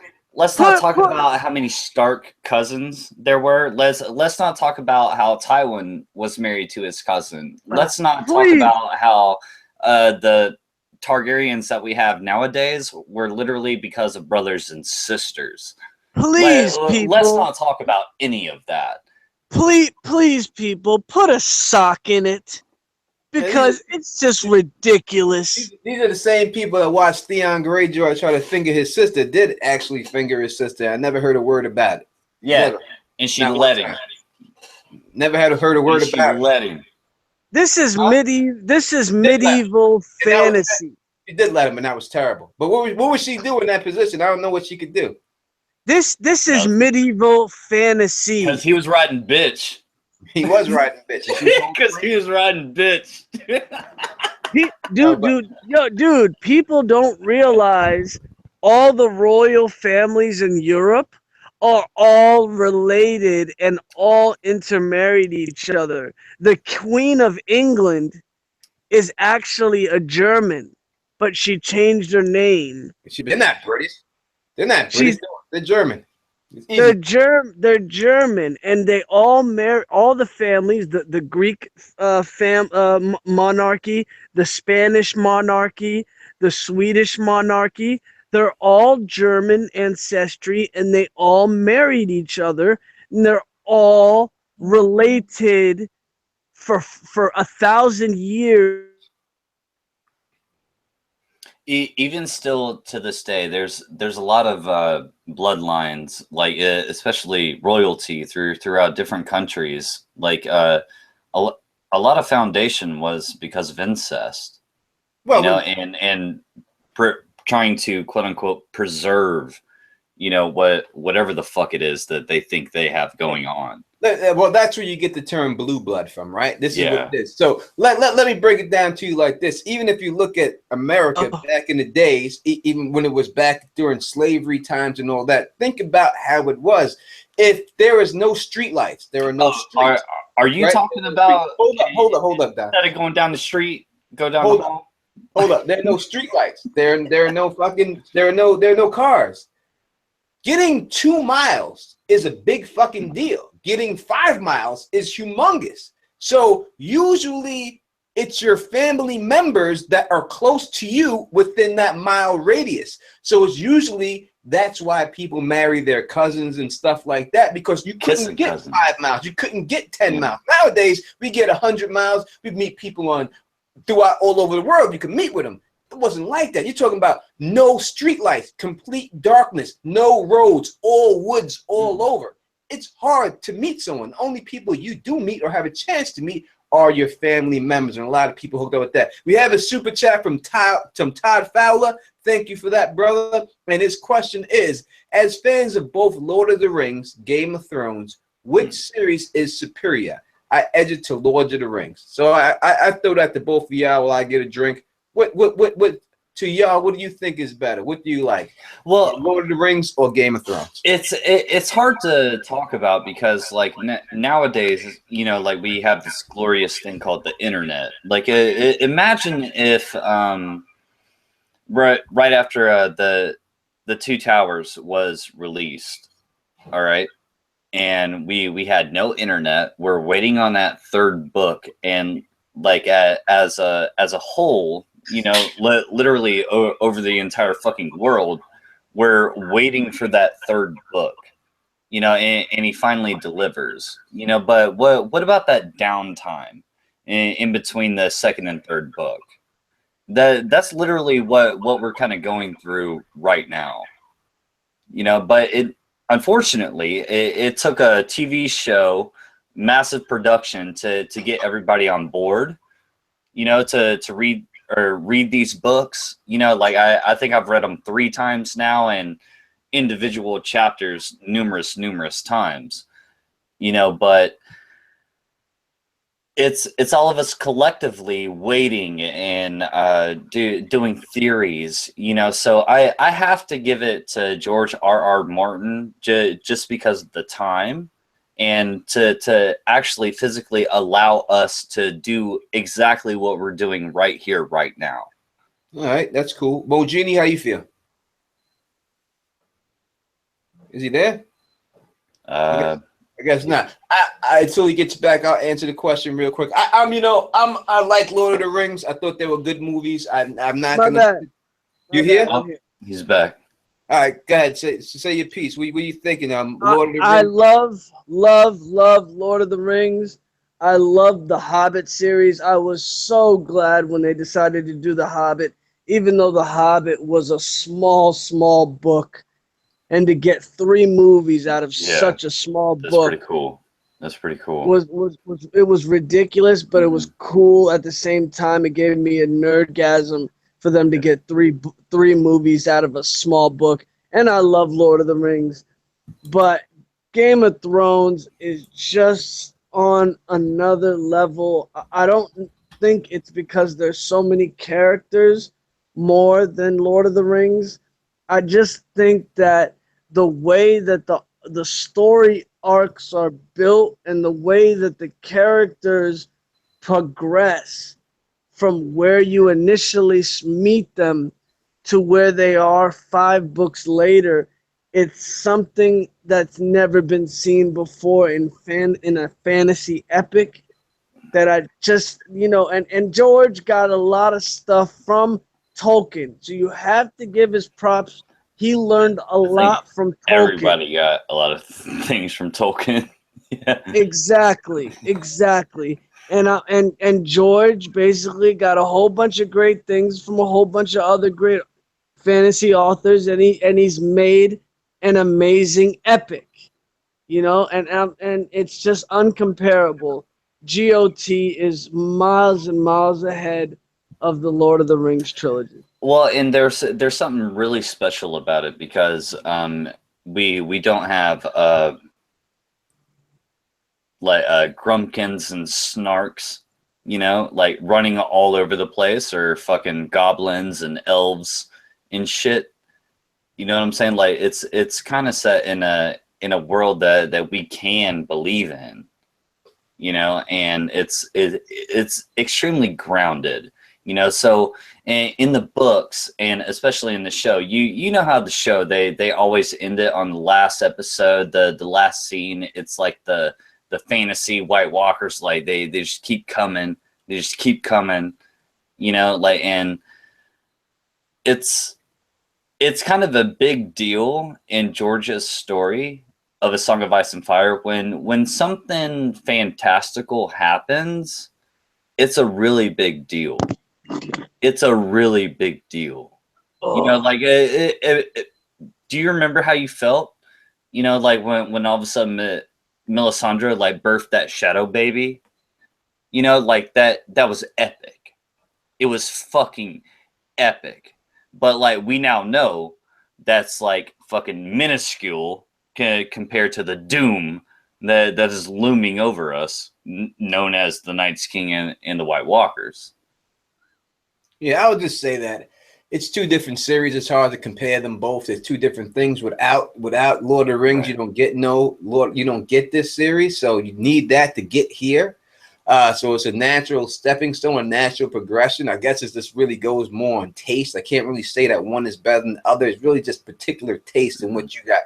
Me particularly, I like George R. R. Martin stuff because it's more realistic to me. I like people dying and stuff like that. I like to see blood. I like to hear all that. So it's got more intrigue for me. So to me, I enjoy more watching George R. R. Martin, reading George R. R. Martin stuff. I wouldn't read Tolkien stuff, but Tolkien stuff did look good on the big screen. I love the Lord of the Rings movie, not the Hobbit ones. So I cut it like that. So I'm gonna go off of that real quick, and we're gonna talk about the North situation with Arya and Sansa, and and Littlefinger. I think probably if I have to choose one thing that was the most down, the most worst part of the season, I would have to say what happened in Winterfell to me was that. For me, I didn't like the fact that, especially after Bran came out and saying that there was an extra scene that Sansa really did believe Littlefinger, I think that even made it worse because after all the trading Sansa got, even though she said I'm a slow learner, how slow, fucker? It's been fucking how many seasons now and you still ain't got it yet? I mean, and when you come down to that, Arya and her faceless man training and all this, the fact that they would fall victim to Littlefinger is disgusting to me. I don't think it should have went down like that, especially him saying that even made it worse to me. So I thought that to me was the worst thing that we've seen this whole season. What do y'all say about the Winterfell scene, Sansa, Arya, Littlefinger? Like they want to set you up for the okey doke. You know what I'm saying? Like Sansa or Arya pulling out the parchment and like reading it, you know, to her and quoting her words and everything like that. They want to set you, the viewer, up for the okey doke, you know. And honestly, like Arya should have been like, "Hey, bitch, what the fuck is this letter?" You know what I'm saying? Like I would have preferred that, like her calling her out, you know, and then conniving. Well, not necessarily conniving, but like doing the deed, you know, against Littlefinger, but he had to go. This entire fucking season, Littlefinger hasn't done a goddamn thing, you know, and everybody was talking about, you know, and I didn't do any of the leak stuff, you know, like I tried to stay, you know, true to the show, you know, and watch it, but like he didn't do a damn thing. Everybody was like, yo, Littlefinger, you need to do something. Like your ass is gonna get got. You know, like for real. You know, and it finally fucking happened. But we have the whole montage, you know, of Arya finding the letter, you know, underneath his bed and bullshit. It's like, oh, he put that there, but Arya was like, hey, bitch, yeah, I'm already talking to my sister about it. You know, like I had no fear, you know, with Arya. I had no fear. Like they had something going on together. They had to, and it turned out I was right.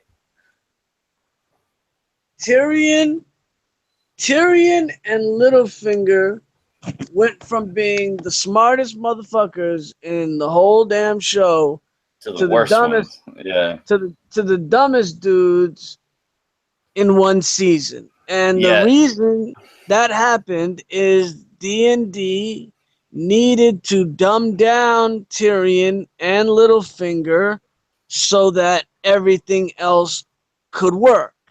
Is that why they didn't give Varys any fucking verses this last episode? Yeah. The reason they dumbed down Littlefinger so much is because they needed to pull off that the Stark girls were going to have him in a trap at the end of it all, even though during this season he said to Sansa, you must prepare for every situation at every time so that if anything happens to you, you're already prepared for it. Well, so by that, that's a speech that she gave to him. Yeah, when I'm unsure, I play a little game. But by that logic, Littlefinger should have already had in his head that, oh, I've got to be prepared here in this courtroom, because basically it was a courtroom in the Winterfell Grand Room. Littlefinger should have already had his mind prepared that, oh shit, I need to have a plan just in case Sansa puts me on trial for killing Lysa Arryn through the moon door because she was the only witness to me pushing Lysa through the moon door. And Sansa's Lady of Winterfell now, so she actually has power. Right. The reason but baby, shoulda, woulda, coulda. Littlefinger was Them girls were on top of his ass, and he dropped down to his fucking knees, and he cried like a fucking little bitch. Like a little fucking bitch. Never scared. The thing is, Littlefinger. No, hey, coulda, woulda, shoulda, but you didn't. Okay, but what I'm saying is, he told her to be prepared for every situation at every time. All right, cool. And so D&D had to dumb him down for Sansa's ruse to work. Oh my God! So you're still with Don Willie with King Bay. # not my Baelish. They had to dumb down Tyrion because they needed Jaime to win a strategic battle, and they claimed. How so? Tyrion's still loud and proud. He's still the hand of the fucking queen, dog. Yeah, but he lost two major. Lost two major where the battles. Fuck is Baelish right now, Mo Genie? Yeah, but my whole point was they had to dumb down two of the smartest characters in the show in this season. Tyrion lost 2 battles. This motherfucker saved King's Landing. I don't think they dumbed him down. I think literally as a character, in story and character, he made some mistakes. Like they didn't dumb him down. He just fucked up. And Danny even called him out on his fucked upness. A guy like Tyrion doesn't fuck up. We saw it, Mo. We saw it. We saw him fuck up. Dude, right? He lost the Yara Greyjoy to Euron, and then again loses to Casterly Rock to Jaime. He lost two major battles. Tony, help me out, please. This is y'all discussion right here. I will say that right now. Lucifer meets Lightbringers in the chat with our brother. He's going with Mo in this, saying that they dumbed down Littlefinger's role. I think it's a combination of both. I think they did dumb him down, but I think you're right too on that. He did fuck up Tyrion. So we talk about Tyrion. I think Kraken, just look at the chat. Look at the chat and how many people in the chat are agreeing with me. I'm sorry, dog. They dumbed down Tyrion. I'm talking to you, dog. I ain't talking to them. I'm talking to you. It's all about the chat. The chat. I mean, the chat has what they have to say, and that we respect the chat, the word, but the chat ain't the final word. We all the final word. So it's everybody. Tyrion saved King's Landing from getting owned by making all the blacksmiths in King's Landing construct a freaking steel rope that would trap all the boats. On top of that, he got wildfire and saved King's Landing. Okay? He fucking got out of a trial by almost getting thrown through a moon door by some crazy fucking witch, Liza fucking Aaron. But you're telling me he loses 2 battles in 2 seconds in the same season? No, I'm sorry. Liza Aaron is a woman who was manipulated by a person that she loved, that she thought she was going to bear his child, that was taken from her as a child. So let's say she wasn't crazy. She was just manipulated by a man in that particular situation. Yeah, Littlefinger almost killed Tyrion, and Tyrion got his ass up out that situation because he's a motherfucking G. Right, and I agree. Tyrion has done all of these great things. I'm just saying, and I'm gonna quote Tony again. Well, what makes for a good story? It's this epic character that's done all of these great things. He finally fucked up. He got a couple things wrong. You can fuck up one time. You can fuck up one time. You can fuck up the Euron situation with Yara, but you can't fuck up the Unsullied situation at Casterly Rock. He even gave them the secret location to get into Casterly Rock, where he used to let the prostitutes through the cave. Yeah, you don't fuck up. You don't fuck up twice. You can fuck up once. It seemed like he thought that they would hold more value to Casterly Rock than they did, and they didn't hold any value towards Casterly Rock. They didn't care about it, So no, they wanted High Garden and King's Landing. That's what they fucking wanted.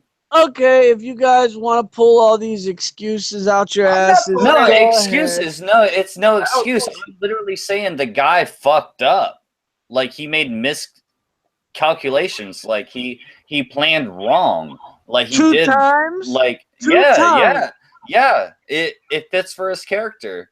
Yeah, just because he's a little dwarf and he's supposed to be smarter than everybody else doesn't mean that he's imperfect. Doesn't mean that he can make the wrong decision sometimes. Do you remember how this dude got out of slavery in the books when he was with Jorah?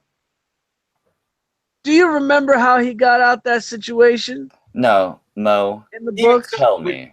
But what I'm saying is this: we're not gonna go into the books thing. We're talking about the show right now and everything else. I'm just saying Tyrion fucked up. Did Tyrion fuck up? It seems like he fucked up. Did they dumb him down? It seems like they dumbed him down. I think it's both. I think they did both, and I think they did do that to the other characters and everything else. Talking about the North here, I don't like the way it's portrayed, me particularly the way it all went down there with Sansa and Littlefinger and all that. I thought it was a shitty way for him to go out to get sliced in the throat. We already seen Grey Worm do that to the fucking Masters, and then we see it again with him go out like that. It's not fitting. I don't think it goes down like that in the books at all. But I understand why they did it. You know what I mean? But I didn't particularly like it. I didn't like any of the North stuff really in Winterfell that we've seen this season. When we look at the undead Viserion attacking the wall and everything else, when the wall fell, is that what you predicted? Did you think the wall was going to fall from that matter? You think that's the way it was going to go down? Did you have a different take on it? Tony Teflon didn't you obvious. say that he was going to fucking thunder punch the bitch? I sure did. Yes, I thought that was fucking legit. The wall itself, I thought he touched the floor, right? And it would like create like a little, and it would take a crack just like the crack that we've seen. I'm the one. Very logical for me to say that. I'm the one that thought he was gonna thunder punch the ground. That's what I thought he would do, like he did in the cave. That's what I said last year. And with the Sansa and Littlefinger thing, I knew. Without reading articles, without videos, I knew Sansa and Arya were playing a ruse on Littlefinger the second Bran gave Arya the dagger. That was the final clue for me that told me Littlefinger was dead. It was so obvious that when Bran handed her the dagger, he had this weird look in his face. Like, oh, what is a cripple gonna do with a dagger? So that means, oh, so what is Arya gonna do with this dagger? And it was just 2 + 2 = 4. If you didn't figure it out by that point, I can't help you. I thought that there was no doubt that he was going to die in that situation, but from what the leaks, not the leaks, but what the plot line shows, that Sansa and them didn't know anything about it. It was only until Bran told them. So Sansa was falling for all the Littlefinger's game. If they would have put that in there, it would have shown that she needed Bran's help. But they edited that scene out because they didn't want to give it away. So it did seem that Sansa was falling for all Littlefinger's game this season. And I think that was a dumb move that she was able to fall for that game. But that's what it seems to happen, and that's why they edited that scene out. And that's where I see that situation. But as for the stuff that happened at the wall, you know, I thought it was a pretty good ending to the season. It's a ending that we usually see in the season. It wasn't a great ending, but it was a pretty good ending, I think. I think it does hype people up to see the next season and stuff like that. And I think that's all the ending shot has to show. But I think it was a predictable shot. I think everyone knew that was going to happen at the end. I can't see anyone not thinking that was going to be the shot. We're going to see the White Walkers come through the wall and basically make their way down to Westeros at the end of the season. Did it not feel like dead Viserion was traveling faster than a normal dragon would?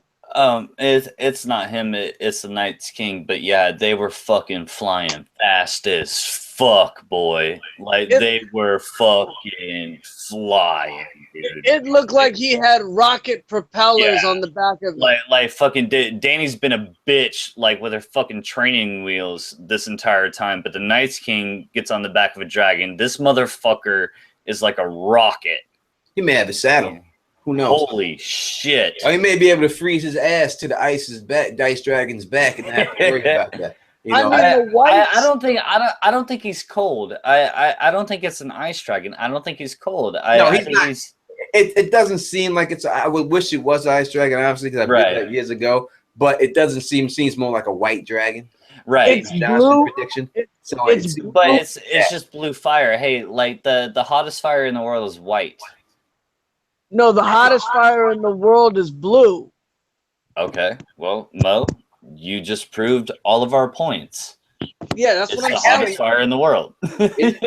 I don't like that. I wish it wasn't that. I wish it was really ice dragon and it was shooting ice out of his mouth. I'd rather. Are you gonna like fucking ice picks, just like I like freezing people and then flying, freezing them and then having the white shatter them when they hit them. I'd rather see that. I wish it was like that rather than blue frame. Kind of like in Skyrim, and they give you these poison dragons that don't shoot poison out their mouth; they shoot regular fire. Why are you a poison dragon? Poison. Tony's after my heart talking about Skyrim. Oh my god. Poison coming and like, you know, like when the white zombies are moving, they feel like they look like they're moving faster than a normal person is. That's how I think Viserion is. I think it's when you become a white, you gain a boost of speed. No, it's not an individual thing. It's a hive mind. That's why, like, when they walked up to the wall, they all stopped at the same time. It's not up to them. It's not up to the individual zombie person. It's a hive mind.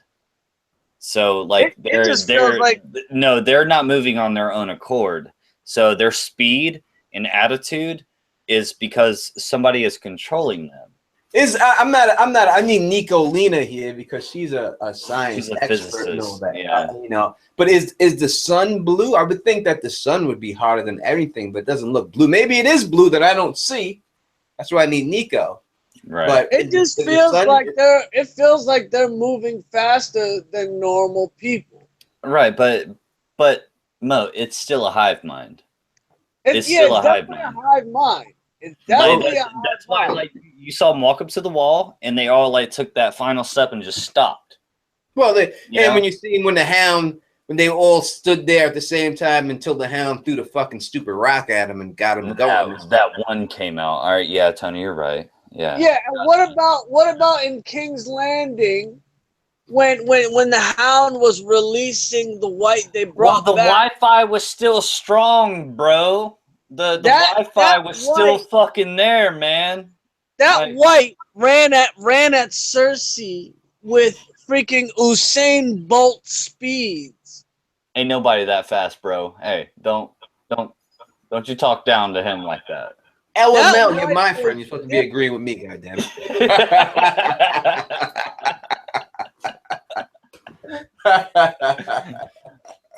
Don't you talk down to him like that, man. I ain't talking down to you. I'm just telling you. You're supposed to be agreeing with me. You know, that's what it's supposed to be. Agree with me, goddammit. All right. You know what I mean? That's the way it's supposed to be and shit like that. Everyone should just agree with me. Thank you for all people that's here in the chat and chilling with us. We really do appreciate that. You know what I mean? Listen, I was sitting home and shit, and I'm chilling, and you know, Game of Thrones ain't on tonight. It's fucked up. You know, it's hard. Yeah, this is hard. So I think, fuck it. If it ain't on, we should go on and shit like that. You know what I mean? And give y'all something to talk about or something else to talk about. So that's why we here. That's why we doing it. We're going to keep doing it all off season long for these 2 years until it comes back. Yeah. I'll see you guys every Sunday night for the next 2 years. Okay. Yes, I'll definitely be here, man. Sundays, I'll be here. I think Gendry could have beat Usain Bolt. No shit. Gendry could have. Yeah. Okay. The only person that could beat Usain Bolt is fucking Gendry. No, okay. And Tony, I wanted to bring it up to you. You know how George likes to bring up real life history and everything. you know about what did a marathon come from? It was one person bringing a message. It came to after another person. It came after like one of the Peloponnesian Wars. Right. Yeah, and like he passed out as soon as he made it. Yeah, You know, like he was sent to send the message that the soldiers had all died at the war, and he collapsed once he got to Athens or something. Yeah, that's a marathon. All right? That's literally where a marathon comes from. So, hey, Mo Genie, what did Gendry do? He just pulled a motherfucking marathon. Yeah. Like, way to go, George. Yeah, but how do you find your way back? This is, you have a landscape that basically hey, Teflon. Hey, Teflon, my bad, guys. But I gotta head out. I gotta rolls right now. I'm gonna be here whenever y'all need me, but I got some family to do right now. No, I hear you. So some people just rolled up on Mo Genie.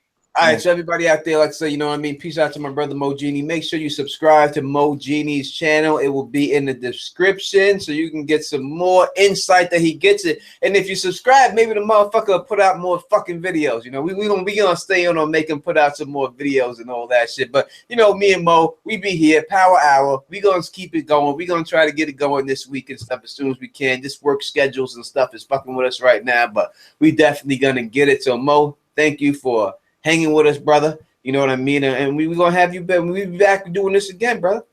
All day, man. Thanks for having me. Take it easy, Kraken. Peace out, guys. See you, Mo. All right.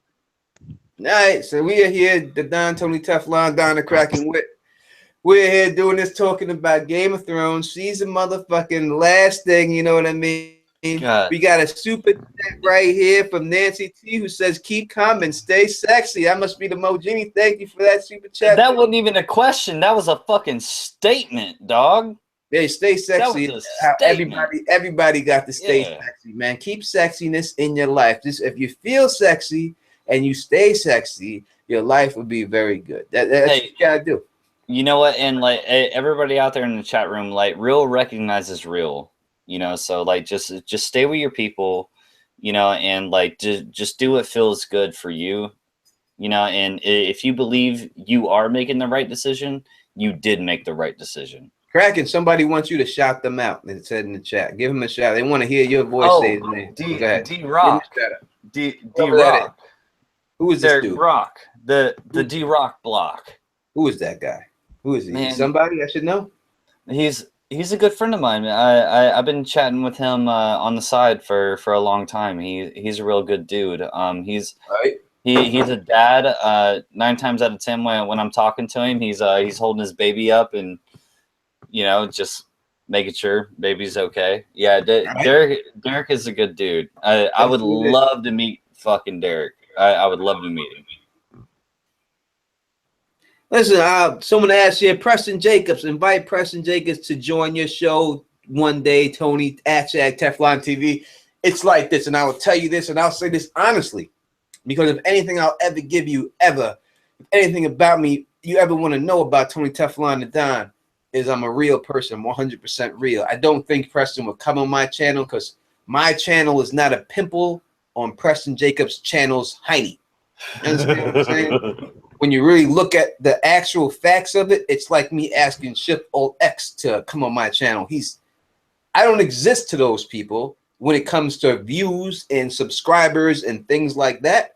So I've had other YouTubers tell me that I wasn't big enough of a channel for them to come on. So that's really where we're at. So I don't think that they would do it. But I would ask them if I could. But in all honesty, I'm not going to put myself in that position to get turned down. That happened to me before. I asked, and he did not say the statement that I just said, but I asked history buffs to come on my channel, and this was when he first had started out, and he told me he was just really busy and stuff like that before he had really blew up. and he couldn't come on and stuff like that. So I've asked people and things like that, but these other big channels and stuff like that, they're not going to come on my channel. I'm a small channel. I only have 20-something thousand subscribers and stuff, and I just got those, and I'm very appreciative of those. So thank you to all my new subscribers and stuff like that. I really happy. Tony, that's insane. That's insane because like the only reason I'm here is because I've stated this in the past. Like Tony, you inspired so many people. Like you really did. Like most of the Hypes Watch members we met in your comment section. You know what I'm saying? And like we just fucking just live on, and like for anybody to be like, oh, hey, you're not good enough, or like you're not big enough, like fucking bullshit. Oh, you know what I'm saying? Like that's insane. That is absolutely insane for somebody to actually think that way. If I told you the channels that said that, then you understand why. But listen, people get whatever. I will have to say this. One thing I figured out about YouTube that as I said earlier in this episode, I got on this thing just to talk to people about gaming because I don't have people in my life that do like-minded people. But a lot of people see this as a business, and they have to look at their business, and I understand that. And if they look at it as a business and they're like it's going to drag my business down or hurt my product by being on the show, and they feel that way, brand, then I understand that, and that's the way they feel. Then that's the way they feel. I can't tell them what to do. I don't want to upset anybody's money, you know what I mean, or anyone's life. And if that's what's going to happen, they feel that's going to happen because I asked them that, then I understand 100%. They got to do what they got to do. You know what I mean? I got other people that can come hang out with me and chill with me and stuff like that. And good friends like you and Don Willie and the whole Hypes Watch and stuff like that. So I'm cool with that. You know what I mean? I didn't get into this to become a big channel. I never thought that I'd have over 20,000 subscribers. I never thought that I'd have 5,000 subscribers. I remember when I had 300 subscribers, 200 subscribers. I remember when I was making videos, I used to make videos, as Don Craig went, so I make videos one take. I didn't make no script. I just sat there and spat whatever I spat out. And like I said, your video was upright, like you left your phone upright. Like right, so we had the big black bars on the side. Yeah, that's right. Old Jesus Christ. I didn't really think anyone was gonna watch me when I started here. You know what I mean? So I just did it, and I got on. I met a couple of people, and people started their own channel and everything else. So that's all it is. That's all. I just wanted to make some friends, man. It may sound corny, and it may sound whatever, but really, that's all I got on this thing, dude. To make some friends that feel as passionately about this book series as I've lost girlfriends, not just one, multiple that left me. I met chicks. And they said, "Are you that guy making those videos on thing?" I was like, "Yeah, that's me." I never heard from him again. All right, I've lost chicks. I've lost girlfriends who said, "This is crazy. What the fuck are you doing? You're wasting your time from doing this." But this is what I really enjoy doing. I really enjoy talking to people about this book series, and I don't care about that. Girls, to me, I'm Tony Teflon. I really don't. It's not an issue. It's never been an issue. I have 99 problems. Getting girls, that's never been one. So I don't worry about that. I do this because I like it, and I like to talk to y'all. I like to see the chat. I like the interaction, and this is my passion right now in my life. This is my passion right now in my life is the Song of Ice and Fire series. This is what I'm passionate about. This is what I want to talk about. This is what I want to talk about all the time. When I'm not on doing anything, I'm on YouTube looking up people's videos and watching other stuff. I that's what I care about. I look up news. I'm on Watches on the Wall. I'm looking up stuff every day. And you put people on. You put people on, dude. You put people on, man. Dude, I remember 3-4 years ago, Tony, you're making videos, and we all have this similar interest, and so we start uploading videos because we got influenced pretty much by you, and then like you're not afraid, like you're not a coward, like you pull people in, and most of the groups, most of the friends that I've made over the internet, like I somehow met through you. You know, so like Tony, it's amazing that you actually pulled this fucking community together. It's fucking I don't know amazing. I don't know if I would go that far and say that I pulled. Well, okay. Most of my really good friends that I talk to on a daily fucking basis, I would not have met them if I didn't fucking watch Teflon TV. Or actually, I remember before it was actually Teflon TV. Yeah, House Teflon. Yeah, it was just and I give props to you, bro. Yeah, I give, and honestly, I have to, without 100% shadow of a doubt, when I came out and I was doing that. And listen, I had 200 subscribers or whatever, and people could bad mouth them, not like them, whatever. But in all honesty, Carmine from Red Team Reviews reached out to me, and he's the one who told me that, hey, you should not call yourself House Teflon. You should change your name so that you can do broader subjects. And I took his advice, and that's when I changed the name to Teflon TV after that. You know, I have my issues and gripes and concerns with Carmine and Red Team Review, but I mean, like he really knows his stuff. Like he really does. You know, like he's done very well for himself. You know, he took a model, he used the model, and he got very successful. What he did, he should be full time. He deserves to be full time to what he does and stuff like that, and everything else. You know, he's from Brazil, the home of the big booty women. And you know, I wish to get cool with him so he could take me to Brazil so I could see some of them goddamn women. But he does live very close to you, sir. Yeah, I know he's not far. I know he's not far, but you know, I don't know. It's crazy in this Song of Ice and Fire community, as I got into early in this thing. There's a little bit of animosity sometimes. You know what? It's a shame because Tony, we're supposed to be together. We're supposed to be together. I really don't want to get back into that because I spent like 15 minutes on it earlier. Yeah, but I know. I really just wish. I will say this one time and stuff like that. You get more with sugar than salt, right? And absolutely. It doesn't matter if you have 1 million subscribers. You gotta have 2 million subscribers, right? It's all great and everything else, and you could do that. But if you are not a part of the community, no one wants you. I know people who have big subs, a lot of subs, and went to cons, and no one talked to them. And the people with little subs had big, huge crowds around them because they're more likable in the community. They're more approachable. You know, so it's how you look at yourself. I don't look at myself as anything but like anyone else in the chat. I'm just like you. I just in front of the camera right now. You know, I don't know more than anybody else or anything else. I come up with things and I get these things and everything else like that.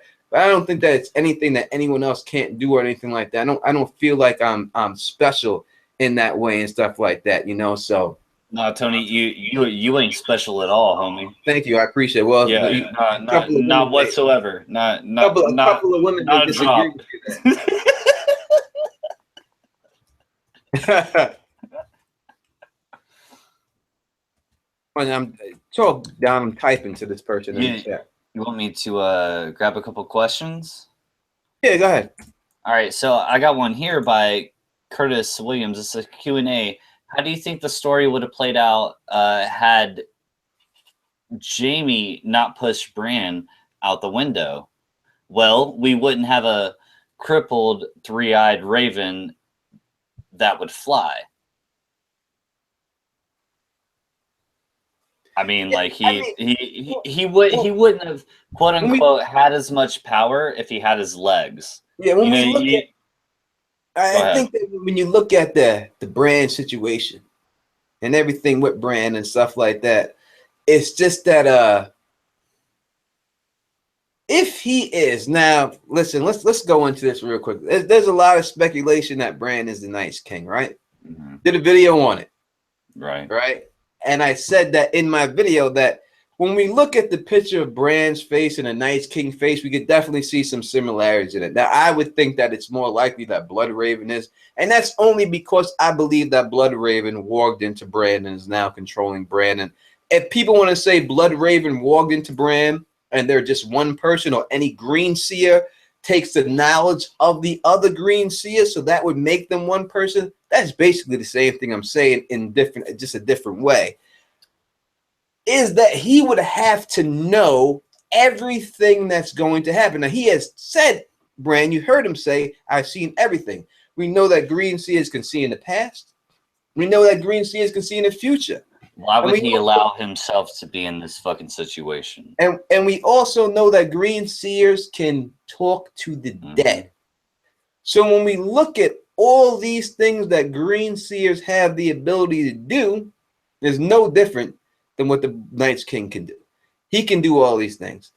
When we look at resurrected people, I don't believe they're resurrected. I believe all these people are nothing but wargs. I think they're being warged. I've said this before. I think they're just being controlled, and it kind of played out that way when John killed that guy and everyone else dropped, showing that he's warging all these creatures. They're not just being reanimated and they're back to life on their own. They're being physically warged by these White Walkers, and when they die, these people die.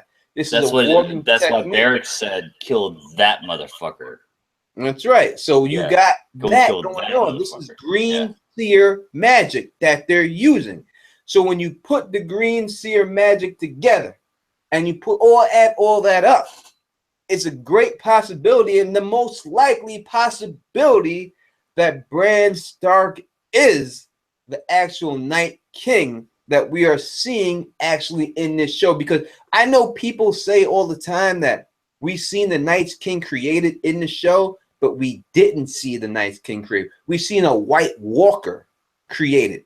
There was no proof when Leaf stabbed that dragon glass in his heart that that was the Night's King. The only thing we seen was his eyes change color.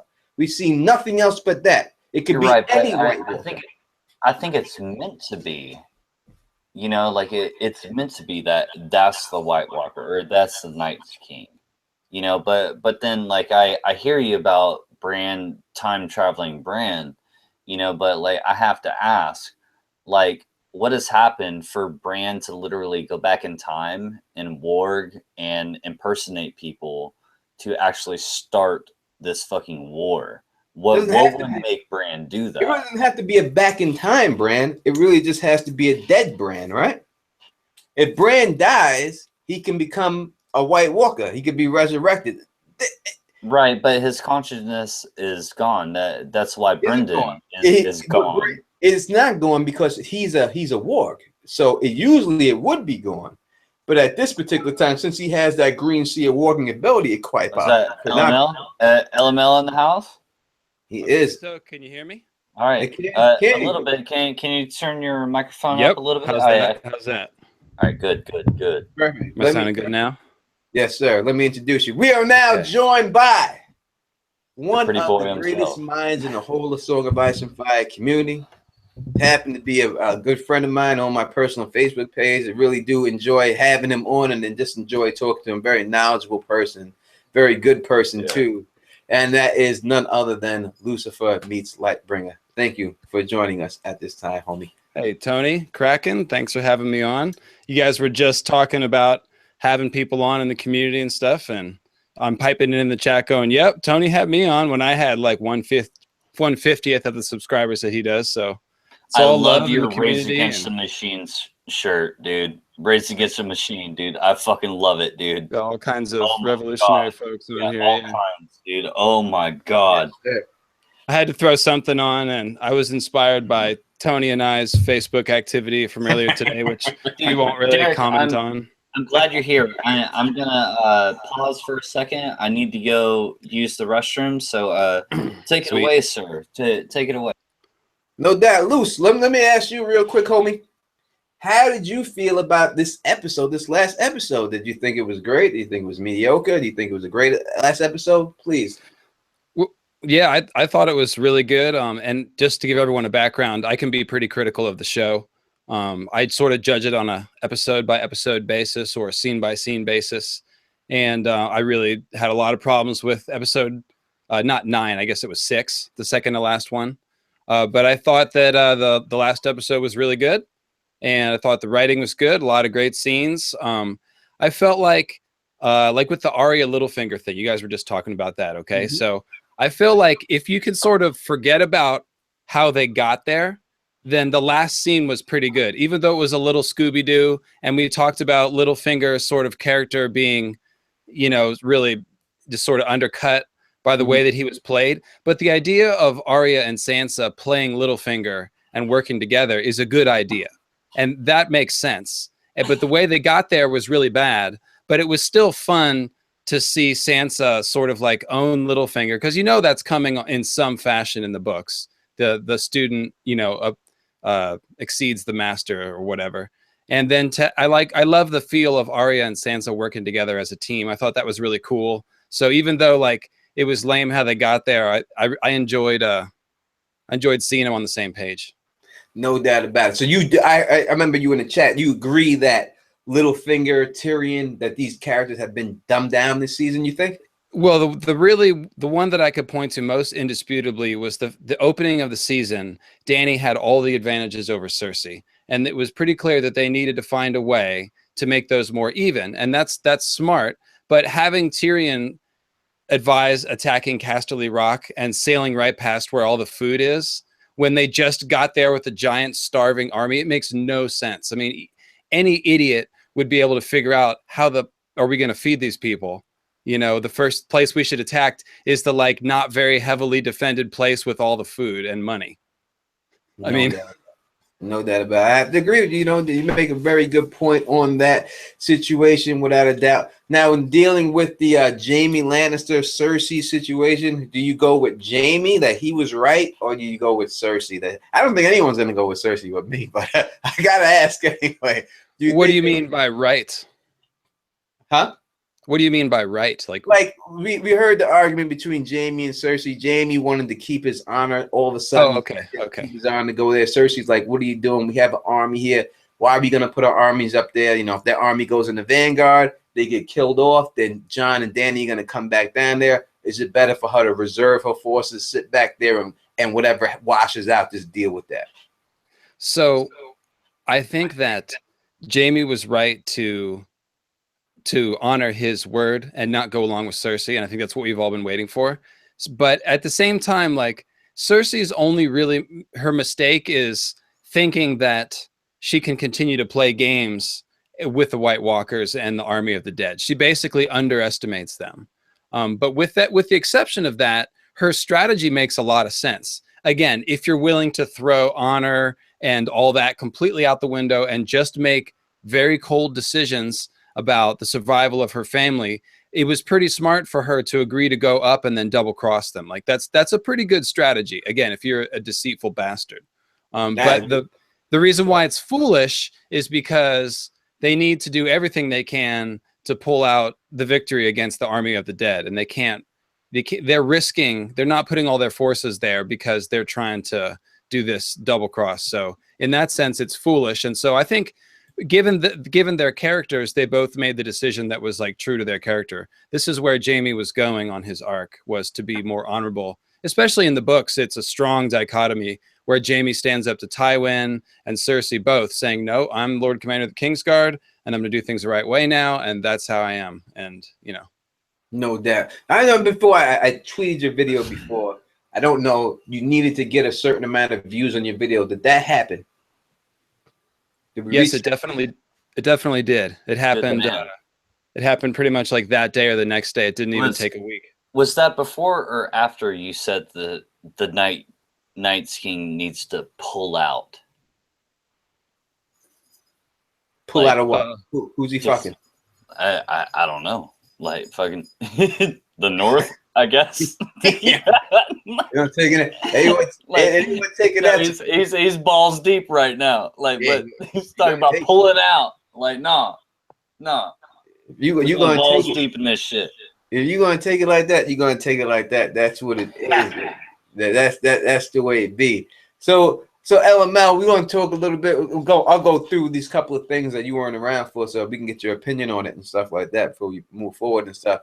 The Dragon Pit scene. How did you feel about the way they played that out? Did you like the way they showed the whole thing played out with the Sandor, Clegane, and his brother? Do you believe that they were definitely foreshadowing a Clegane Bowl? Like they set it up, they have to do it now, or what?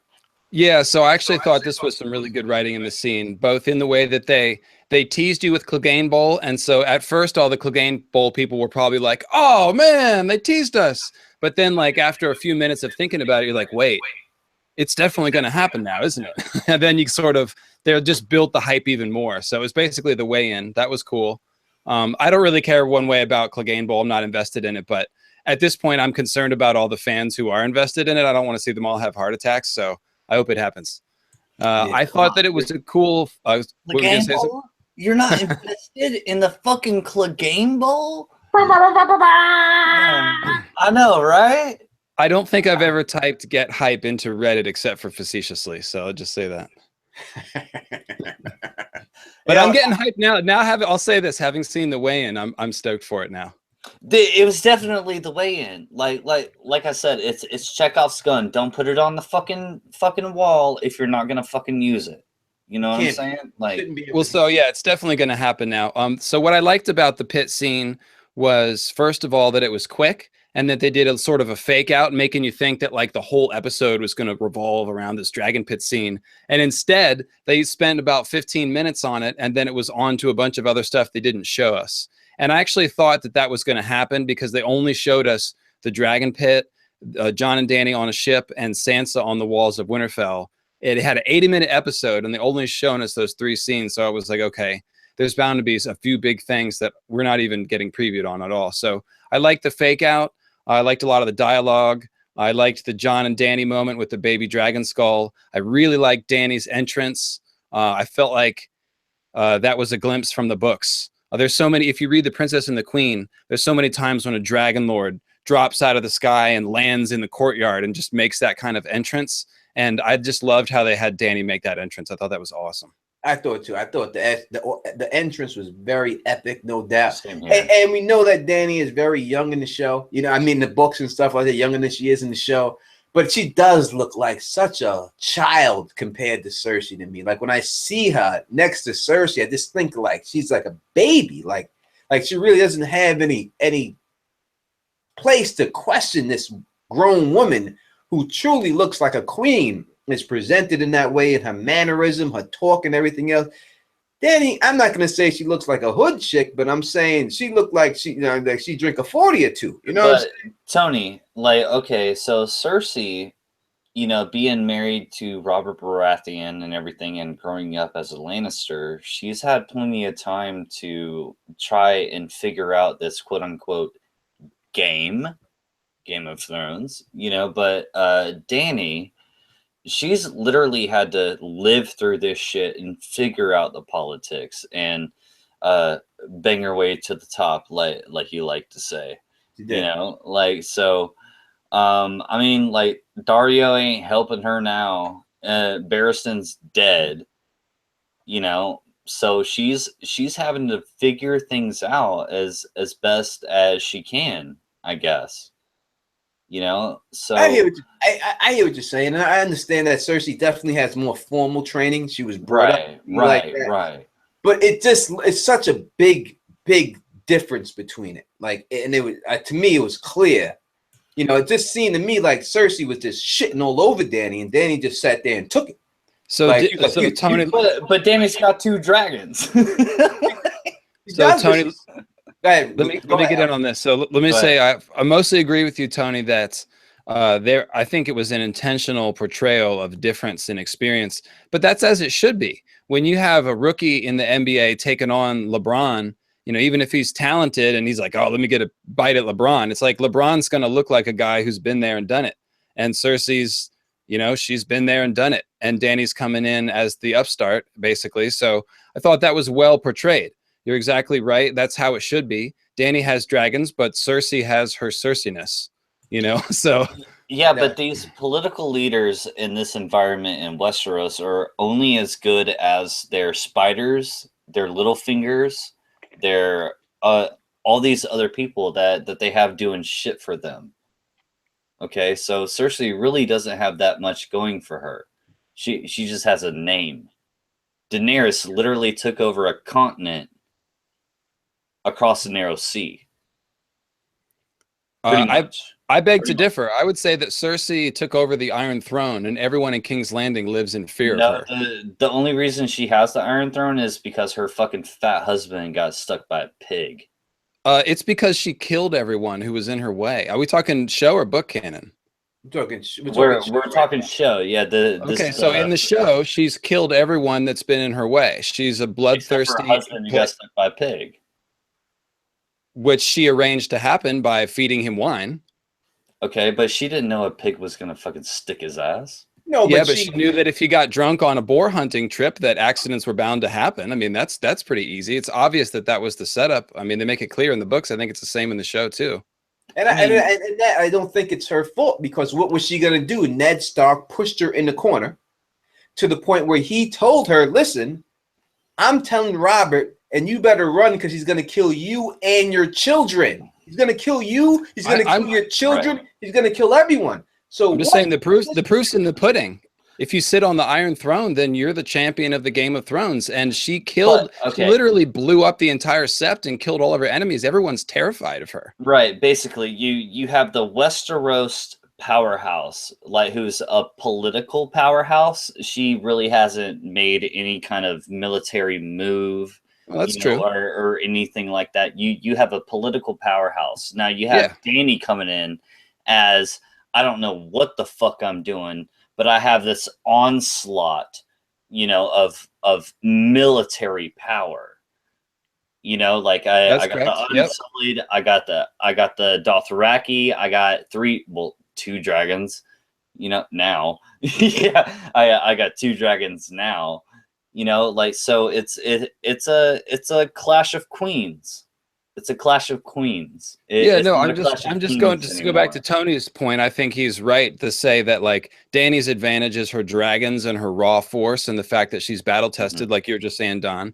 And Cersei's experience is all her political experience, her ruthlessness, the fact that she's sitting on the throne right now, which makes her basically somebody saying she's the champion, Dany's the challenger. Right. That conveys, she's holding the meeting. They're going to her to try to get an agreement from her.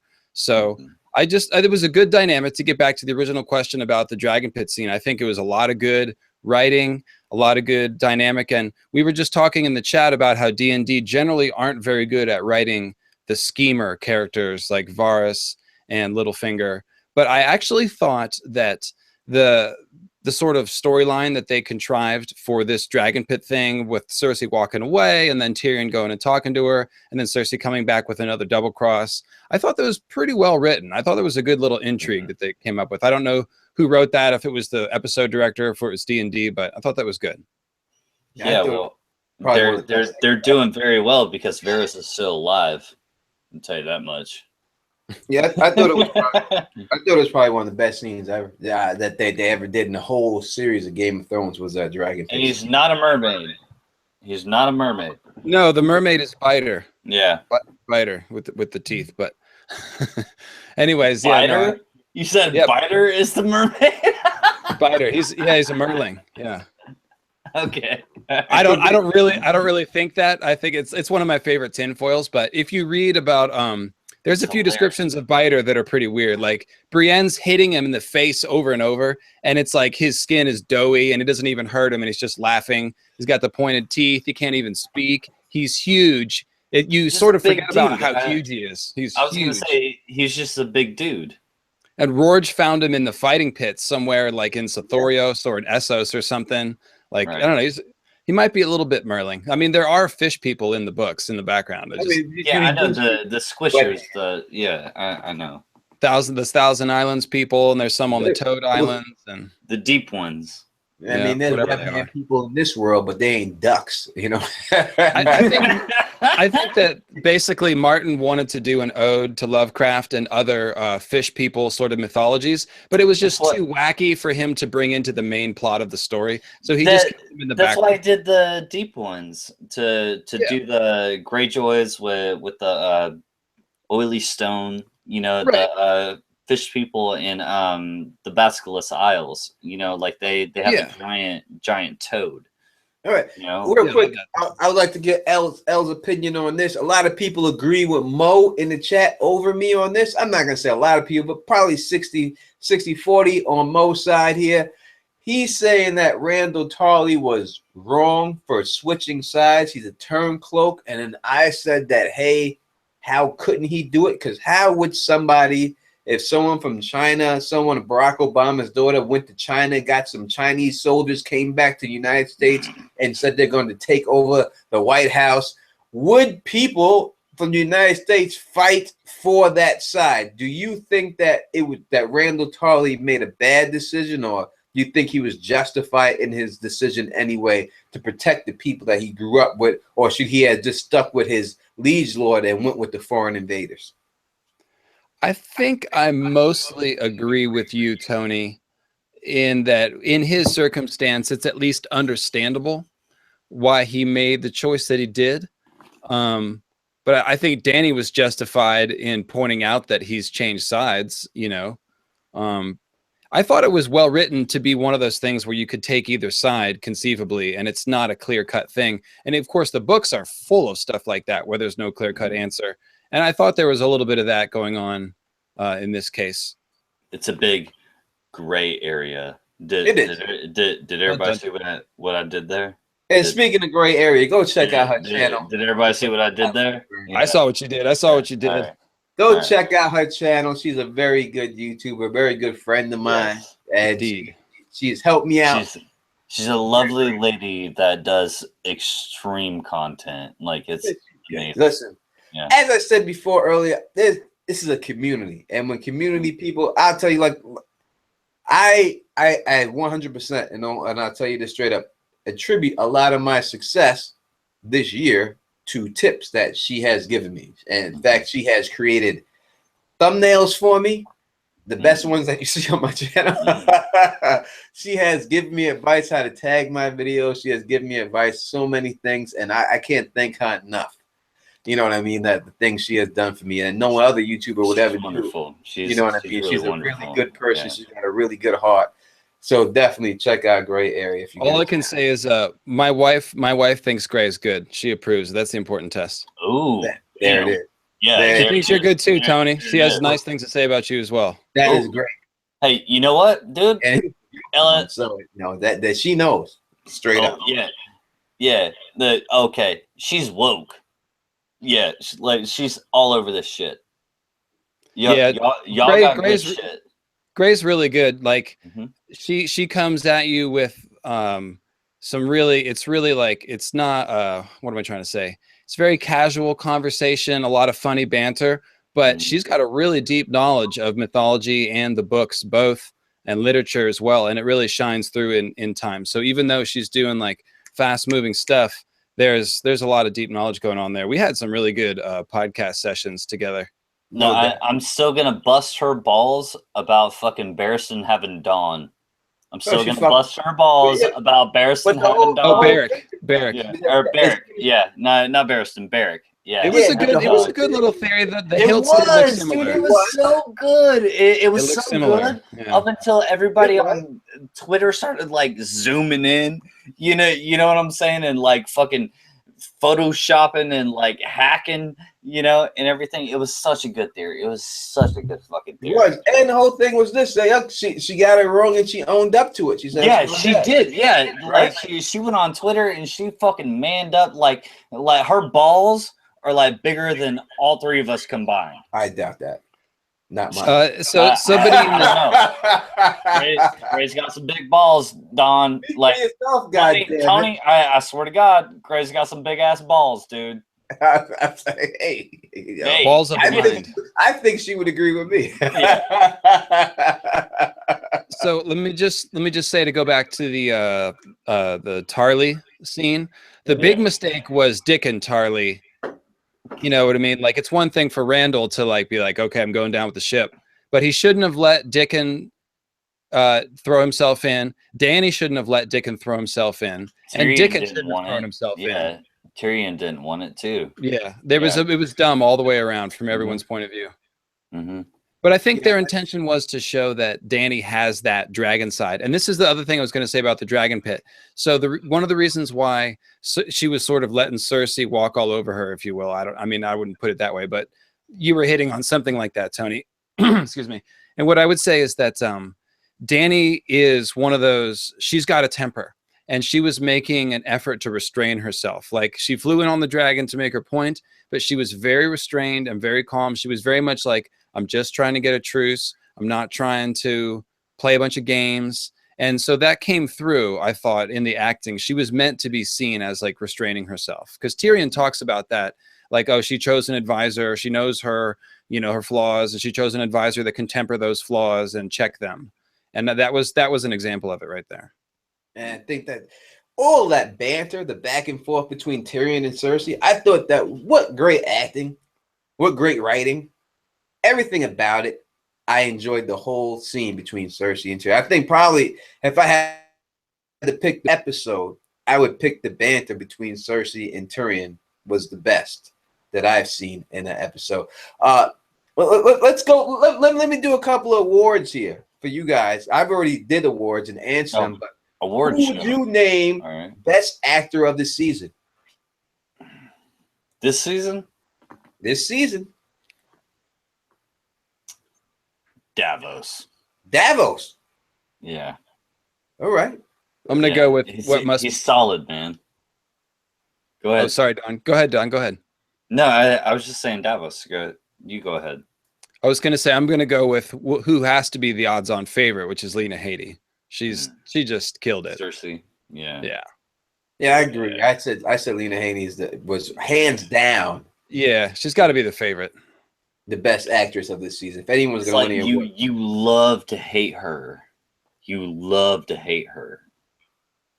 It just, she just pulled it off. Like I said, I've seen her like on like Jimmy Kimmel and these other shows she goes into character, Cersei Lannister, and reads stuff. And when she does that, it's like so spot on. Like she is like so on point with it. That's a great point. That's a great point because in real life, she's very goofy and very nice and very un-Cersei. And at the same thing for the actor, she's got tattoos, like all over her arms, like and everything. Yeah. Like she's so fun. And yet she can play such a cold, menacing character. And the same thing for the actor that played Joffrey Baratheon. He's actually a huge philanthropist and like a Broadway actor, Jack Gleason. He's like the most un-Joffrey person you could ever meet, but like he just drips venom and spite when he does Joffrey. It's so good. And part of it's because George he wrote such good characters, to begin with. No matter what HBO's done with them, their core elements are good characters, and so it generates good lines and good acting and good tension. I think when you look at the characters who portrayed the book characters as they were in the books, that he hands down has to be top 2, if not the number 1 guy. Who's that? The Hound. Oh no, Joffrey playing Joffrey. Oh. Yeah, Joffrey's he's ripped straight out of the pages of the book. I mean, even when you get the actress Sansa Stark, she's like whatever her name is in real life, I can't think of it right now, but she's like, I wish he would come back. Like, who would you want back? She's like, I want Jackie Gleason. Hold on. How do you not know the name Sophie Turner? Yeah, Sophie Turner. I just forgot. I'm drinking right now. So. Okay, all right. We'll let him loose on this one. Yeah. That tall drink of water, Sophie Turner. Yeah. He said that she would have him come back. If she could have anyone come back, she would want him to come back because she liked the actor so much, just being around him. That it was just a great. And the guy never acted before. That was his first thing he ever really did, and he pulled that off like that. No. He was in Batman Begins. He was sitting on the fucking windowsill, and Batman like gave him the night vision goggles. It was little Joffrey. Is that him? Yeah. No, it's not. Yes, it is. Look it up, Tony. Look it up. Hey, Tony, we just started a hashtag Surfy Toner. Leave me alone. You want me to do a Britney Spears and start crying? No, leave me alone. We got it, bro. We got it, bro. Don't worry about it. I fuck up everyone. I'm the hashtag blood raging. I'm the hashtag everything. Anything fucked up that said it came out of my mouth.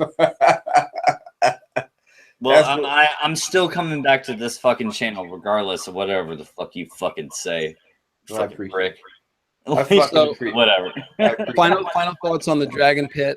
Actually, I got 2 thoughts for you. One, I really thought, and somebody's echoing. It's not me, but somebody's. No, I got headphones. It's Tony. Leave me alone. Yeah, it's totally Tony. So, last thing about the Dragon Pit, I am one of the few people that thinks the Jon and Dany chemistry is good. It might just be me projecting like everything I know from the books on screen maybe a little bit, but for me, I'm buying it, and I like their acting. I think it's some of the better acting that Emilia Clarke has done. And I particularly liked the history of the dragon pit that we got. And I liked their scene with the baby dragon skull when Dany started talking about the Targaryens saying we, and you realized it actually applied to Jon, and these are the last two Targaryens.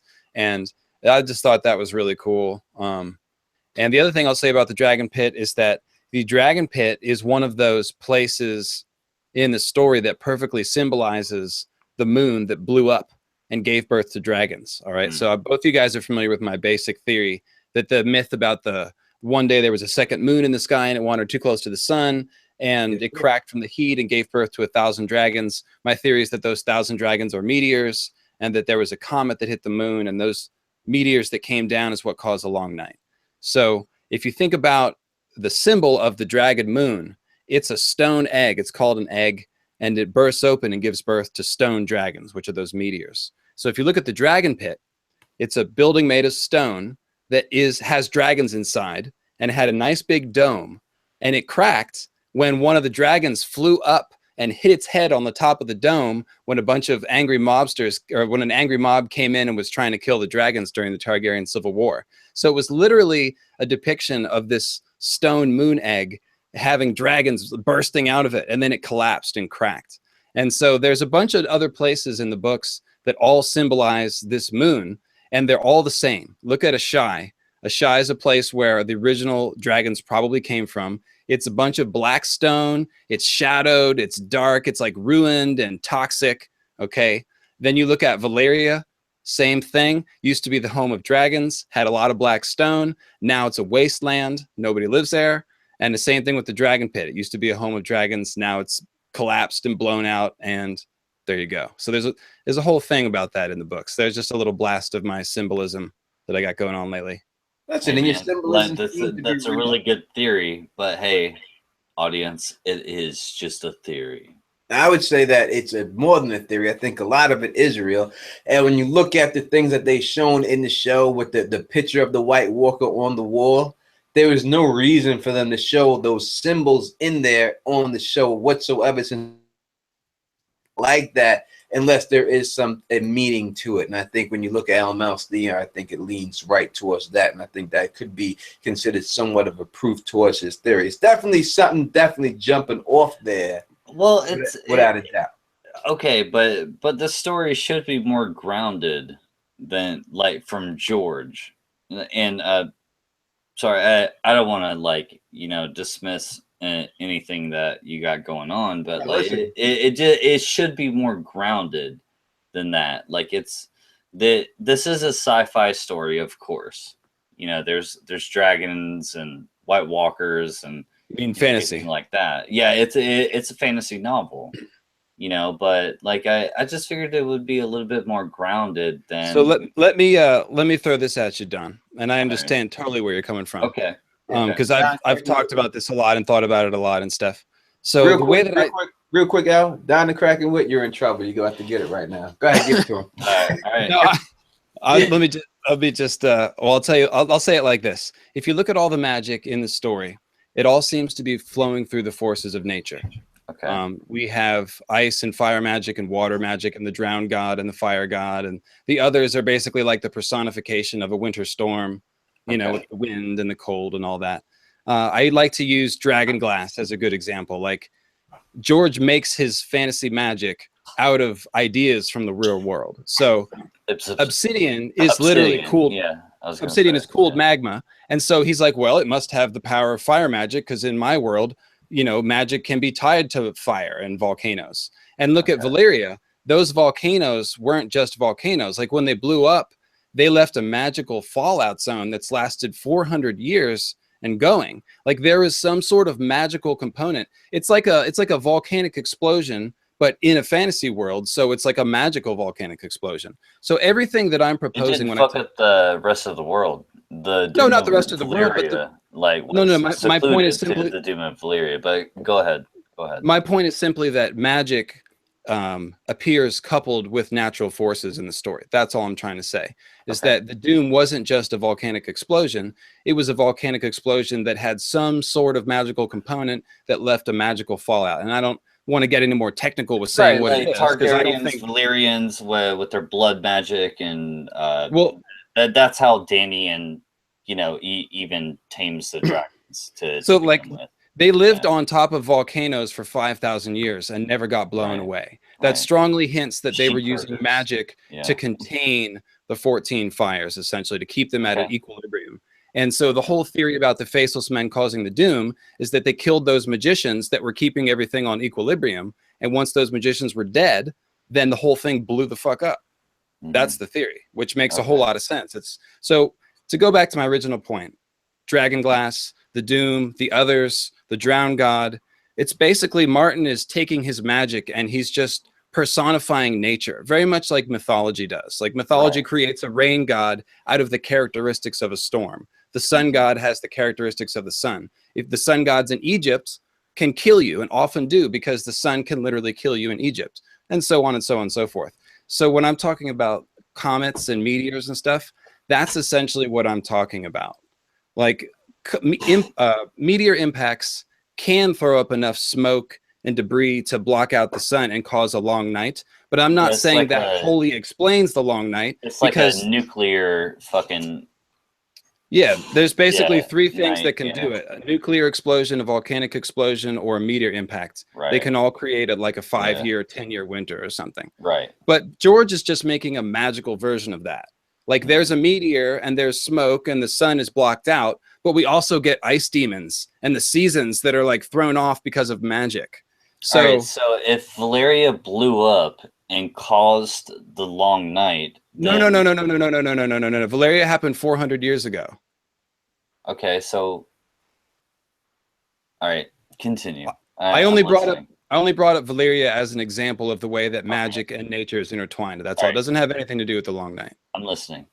So basically, my whole long night theory is that George is taking a meteor impact winter and making a fantasy novel version of it, just as the Doom was a fantasy novel version of a volcanic explosion, and just as Dragonglass is a fantasy novel version of Obsidian.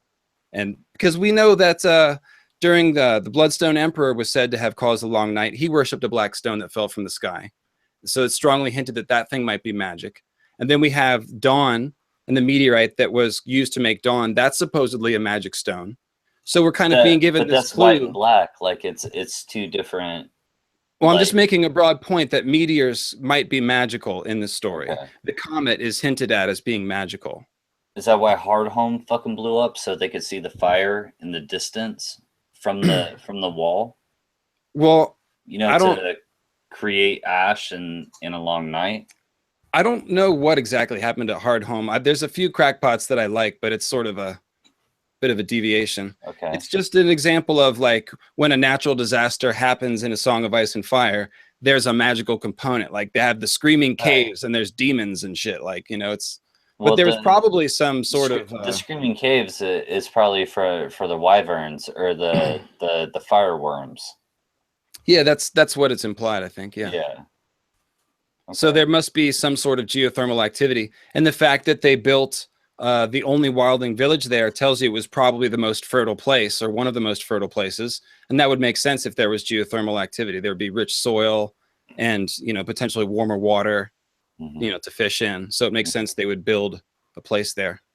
That's why there's all the caves for them to retreat to. But the caves, I firmly believe, way back in the day, it's the fireworms that dug those holes, and also it could connect. Which I don't subscribe to, everyone. I do not subscribe to, but the fireworms could connect beyond the wall, all the way underneath Winterfell. The caverns, the Gendel Gorn's way. Yeah. All right, let me take this question real quick, and it's directed to basically all y'all. It says, could the hot springs running through the walls in Winterfell negative from the hot springs end up freezing up? and maybe that is going to be the downfall of the castle. What do you think about that?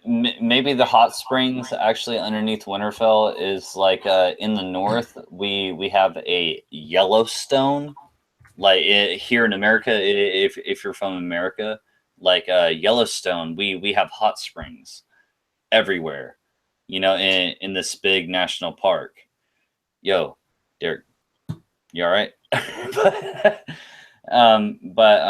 I don't think that it's gonna mean anything. Like it's just to mean that like the ground is softer than the weather, you know, around it, or it's more hot, so people can live and have hot springs, basically.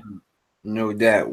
Ellen, they got muted right there for a second. We thinking about it. You think that it's possible that these hot springs will come into play somehow and help be the downfall of Winterfell? I've never heard that idea, but I kind of like it because I think the others show signs of being transformed. Like they've got the icy cold blood, which implies that they used to have hot blood. There's so many things about the others that implies them as being human-like. In the show, we're straight up shown that they're former humans. In the books, it's a little bit more vague, but so the whole idea, armor, they have blades, like they have they ride horses. Right, exactly. They speak to each other. Yeah, absolutely. So basically, the idea of Winterfell's hot blood turning cold, that would parallel that potential transformation, and that absolutely would spell like the death of Winterfell. That's kind of chilling. It's a chilling thought, and it sort of matches the symbolism. I haven't had time to think about it, but it's a cool idea. Have the hot springs fucking quit being hot in Winterfell. No, well, they haven't yet, but I mean, if it happened, that would be cool. Right. Okay. No, let's go with this. Cool. Yeah, it would be bad. Cool. Yeah. Definitely be cool. Next question.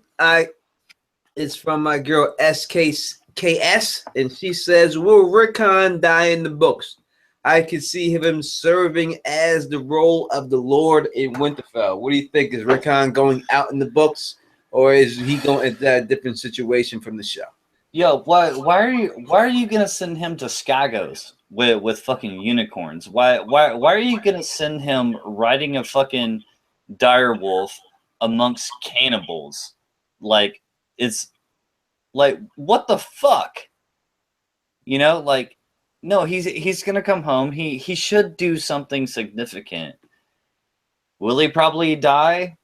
Maybe, because like he's like a worn, torn, you know, hothead son of a bitch.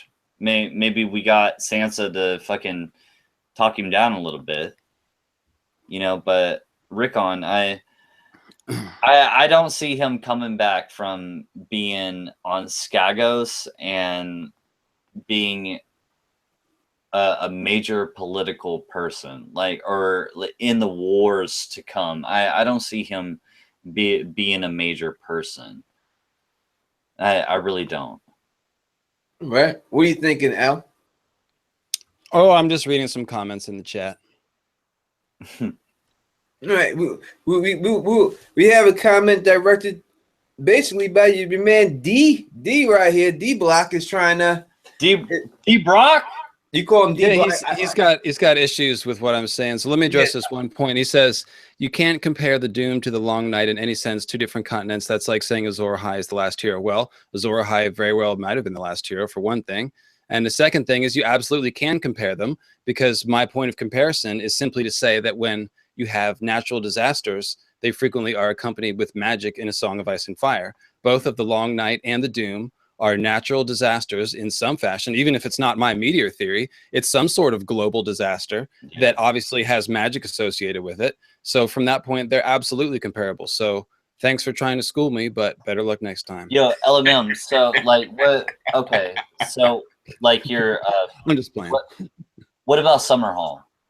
Summerhall? I don't know about Summerhall. That's a good one. I'm just waiting to find out the answer on that one. I got the answer. I already told you. No, hang on, Tony. Hang on, Tony. No, I want to know, like, do you think it was natural, or do you think it was created? LML. I think there's definitely some attempt at magic that went on. Yeah, so do I. So do I. Well, I don't know. Strong hints of wildfire. These strong motherfuckers didn't know what they were doing. They had dragon eggs at that time. They were trying to hatch. There's something bad happened. Blood Raven. Yeah. Let's not. It's Blood Raven. Period. I mean, I really don't think it's up for the debate to me. The king all of a sudden started having dragon dreams that dragons would help him rule the world. Who's the one sending this fucking dreams? There's no one else there to do it but Blood fucking Raven. It's like, hey, LML. Who talked Tommen to jump off the ledge in that episode to commit suicide? It was Blood Raven. It was Blood Raven. I'm not really into. It was like, Blood Raven. It was Blood Raven, dog. When you look, it could have been. It could have been. Yeah, so here's the you're thing. right. You are absolutely right. It fucking could have been. Yeah. Anything could have been Blood Raven. And if Bran can time travel, then he could be any person or everyone, and he could have done everything. I'm gonna back Tony up here. Like, hey, guess what? Just because you're the Blood Raven doesn't mean that you've been living there for thousands of years. We've seen this shit is passed down. It's passed down. Okay, but it's like a badge. You know what I'm saying? Like, if you have the qualifications, you become the new Blood Raven.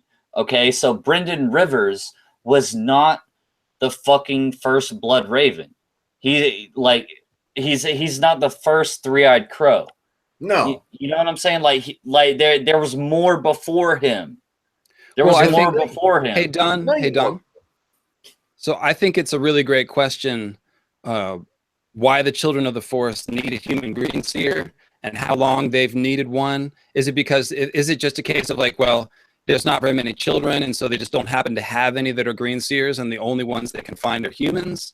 Or is there something about human green seers that's different from Children of the Forest green? Yeah. What do you think about that? Maybe. Like you find the one. There can only be one. It's like fucking Highlander at this point.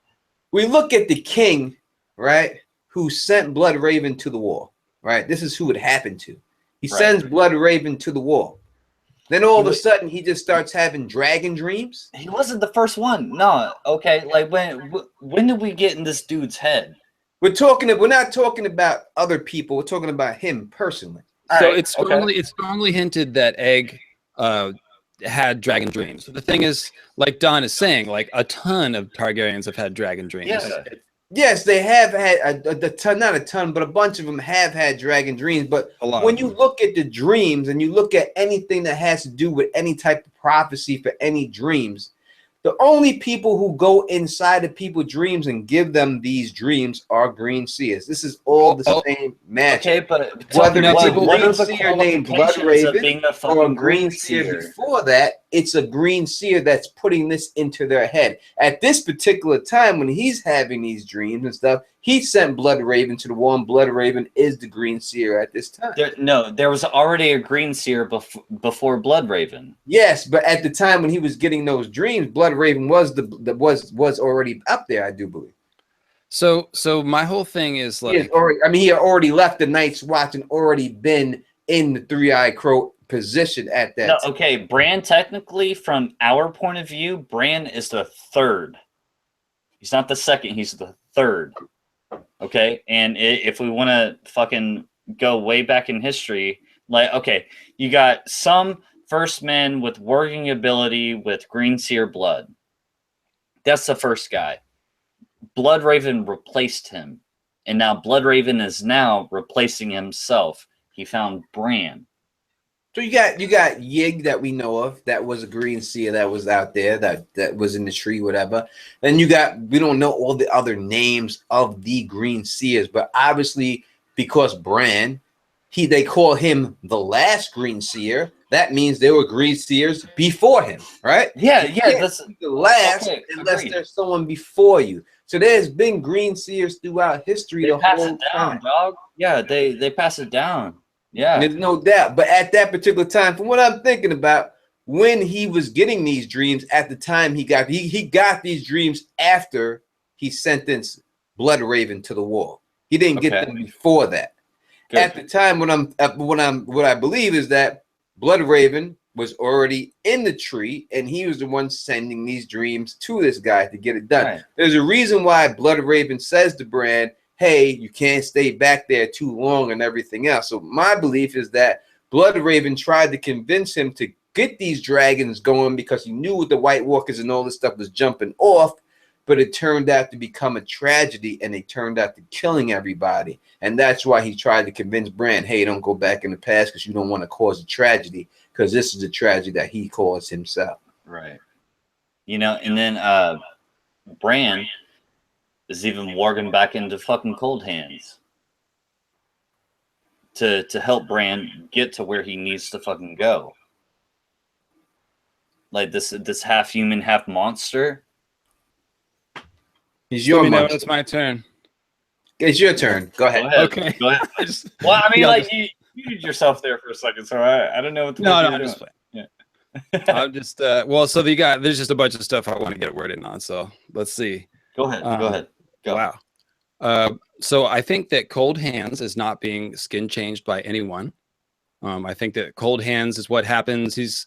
What happens when a green seer gets resurrected. It's going to be similar to Jon's process, where Jon's spirit goes in his wolf and it doesn't dissipate like Beric.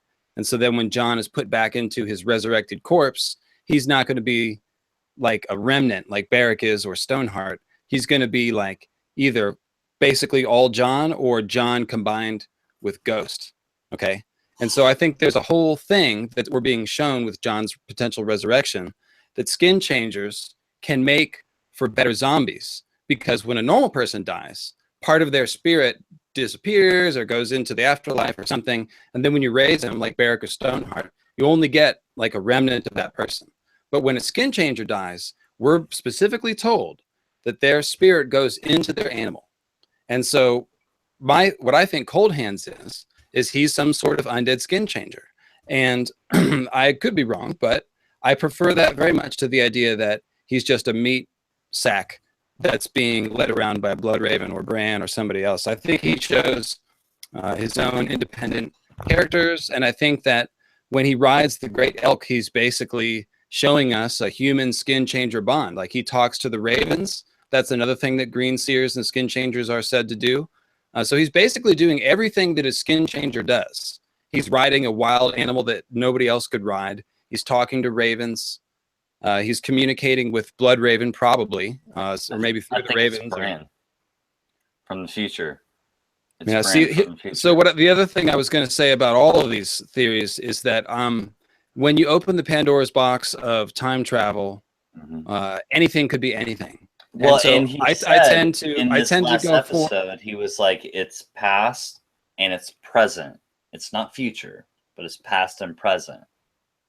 Yeah, but he can see the past. And in the books, the most that he can do is make the leaves rustle a little bit at Ned in the past. That's it. And so until I see more, I'm not really making any theories based on the idea that Bran's time traveling. I mean, any of that could be possible. I'm not saying they're impossible, but I'm just saying I like to work with what the books have given us as far as mechanics go. Yeah, we're shown he drank that Jojen paste and fucking he went Super Saiyan and started fucking doing all kind of word shit.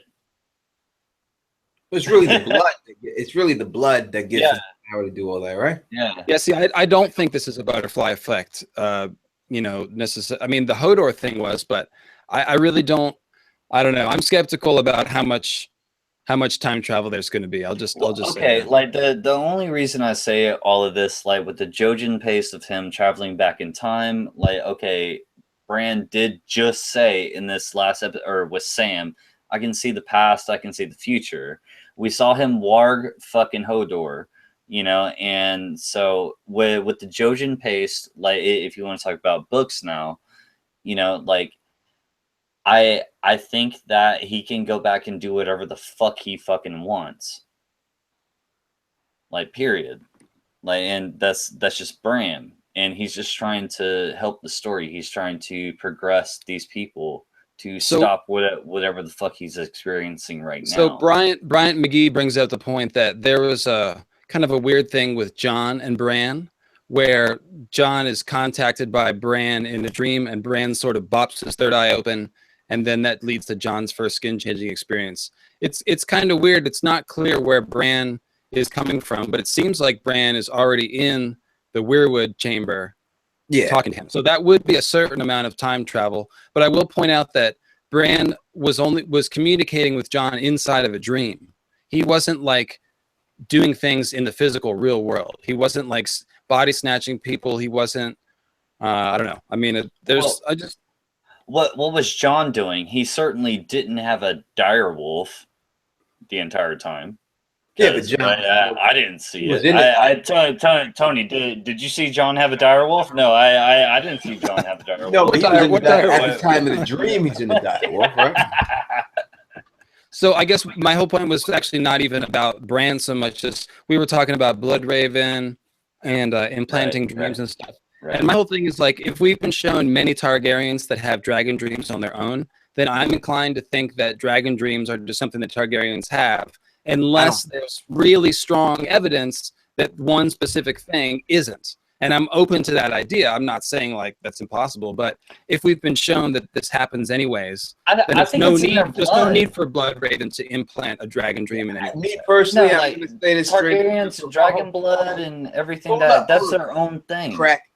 Hold up, Crack. I'm going to say this because this is where I feel you can feel the way, anyone can feel the way they want to feel.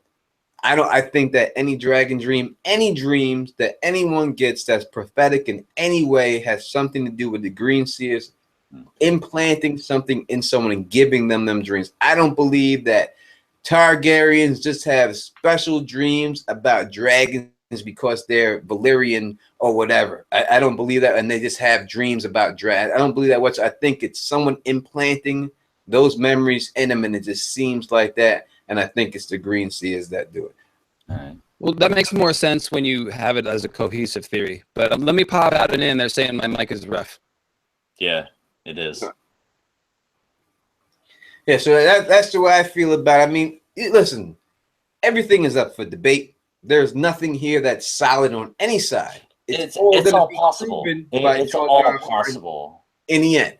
You know what I mean? Yeah. So it's all up to debate, but everyone's going to have their own topics and own theories about it. But me personally, when you look at the dreams, the only people that we see doing dreams, jumping into dreams, are the Great Other. When we hear Melisandre talk about the Great Other, she doesn't want to sleep because she says that dreams and getting them are nothing but people from the Great Other. When you look at the Great Other and the people who get inside the dreams, those are the Green Seers. So when I put it all together, I do believe that the Green Seer himself, whoever it is, whether you want to say it's Bloodraven, Bran, Yig, yada, yada, yada, that is the Great Other. That is also the Lord of Light. That is also anything that we see in this series. There's not a bunch of different gods. It's all one thing that they're praying to that is answering all their prayers that they're seeing in different aspects. And that's the way it is. That's the way I take it. And that's the way I see the whole situation. Like Tony, you see quote unquote whoever the three-eyed raven, like he wasn't the first one. Bloodraven wasn't the first one, you know, and whoever's in this position, it's kind of a hand-me-down kind of thing. And like you're held prisoner. And whether you want to say that held prisoner, if you want to say that held prisoner there or they want to be there, that's up for debate. But it's always someone different. It's not Bloodraven wasn't the first Green Seer. Yeah, he was considered the last Green Seer. So there was a billion Green Seers before him. There's a lot of Green Seers. There's someone that called him to come to that cave. And before that, there was someone who did that for somebody else. And before that, there was somebody who did that for somebody else.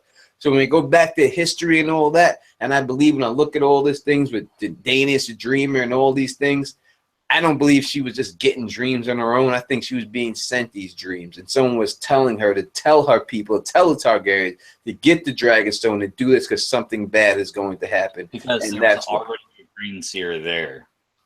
Huh? There was already a Green Seer there. Of course there was. Like always been a Green north Seer. Of the wall, yeah. Like no doubt about doing it. the whole hive network shit. Yeah, of course. There has to be. There's no other way for it to go down but that way. That I can't see any other way of going down. You know what I mean? So that's what it is. You got a super chat. You got a super chat. Good question too. From Patrick, and he says, gentlemen, what's the significance of the Mark of the Night's King branded brandwich? When will that come into play? To me, I've said this before, it's just a way for him to find Bran. I think that it has nothing to do with the power of the wall. I said that people said, oh, Bran's going to go beyond the wall with the mark, the wall's going to fall. If that was the case, then Benjamin would have stopped him. I said that before. Obviously, it didn't happen. I just think it's a way for him to track Bran, because I believe that the White Walkers and Night's King, their whole thing that they want to do is kill the people who invented them, who turned on them, and that's the Green Seers and the Children of the Forest. What do you say, Doc? Yeah, it's like basically the Night's King put a mark on that dude. Like it's like a hit. You know what I'm saying? Like he can always find his fucking ass. You know, like even if he goes beyond the wall, like there was a lot of people that were like, oh, he's not going to be able to cross the wall up until Bran can cross the wall. Fuck that shit. Like we just saw that ain't the case.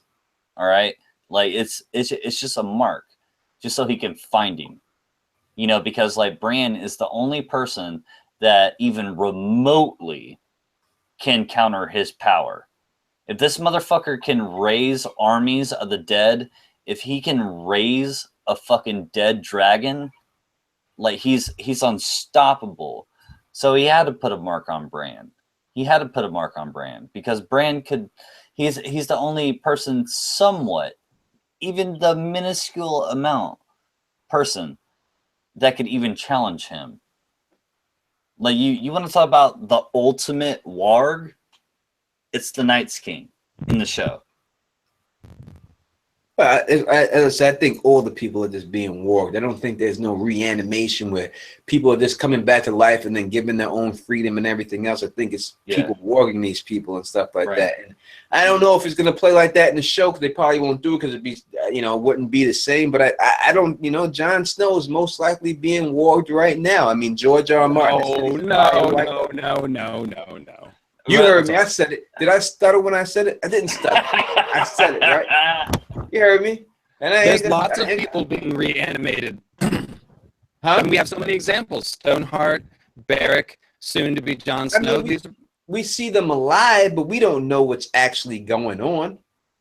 There's no evidence and not even any clues, I would say, that they're somebody other than themselves. Catelyn. Well, we just hold on. Let me talk. You guys are shutting me out. Go right. Catelyn is consumed with all the grudges, or Stoneheart, I should say, is consumed with all the same grudges that Catelyn was consumed with. And the same thing with Beric. He's carrying out the last order that was given to him by Robert and Ned, which is to protect the Riverlands against Sandor Clegane. And they're acting just like ghosts act in all the movies, when the ghosts are always stuck on the very last thing that happened. And they're telling me the audio is still bad. Is that the case? It is. It is. It is the case. Stay, because we got to take this out now. But I'm saying real quick. So we're looking at the whites and stuff. They're reanimated, but we seen that when the White Walker was killed, they all dropped dead. So obviously those whites are being warged by the White Walkers, right? Mm-hmm. Yeah. There's an animator. I mean, that's what we have to see. I mean, if we look at it from that perspective, we've seen the whites drop dead when they killed that White Walker. So these are supposed to be reanimated beings. So the reanimated beings that we have seen here were being warged by someone. That's why they all dropped dead when this guy lost his consciousness.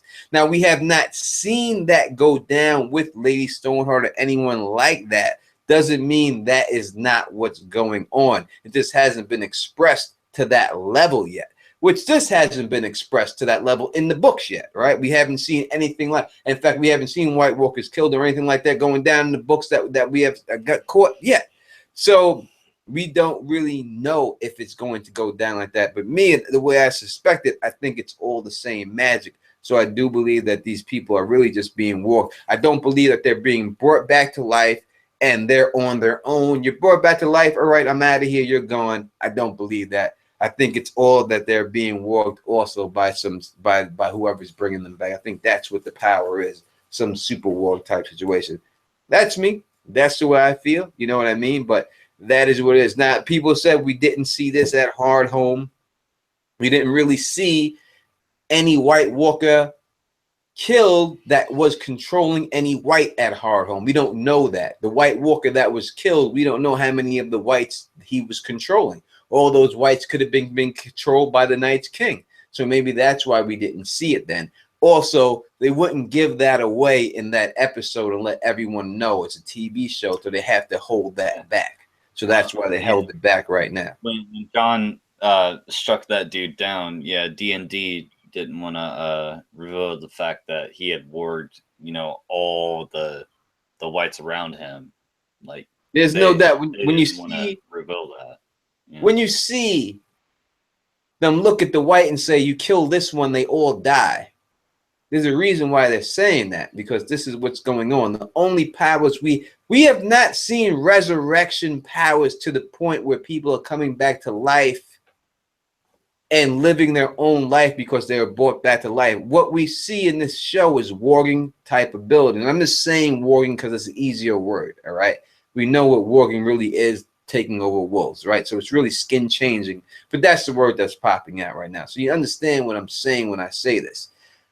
We only see that type power to bring people back as the warging. So when you see the people dead and the White Walkers brought back to life by the Night's King when he raises his arms and they're there, and it's a hive mind, whatever you want to call it, consciousness, these are all people being walked. I don't see why it would be any difference when George R. R. Martin says himself that there is no difference between the Night's King's people, the ice zombies, and Jon Snow being a fire zombie.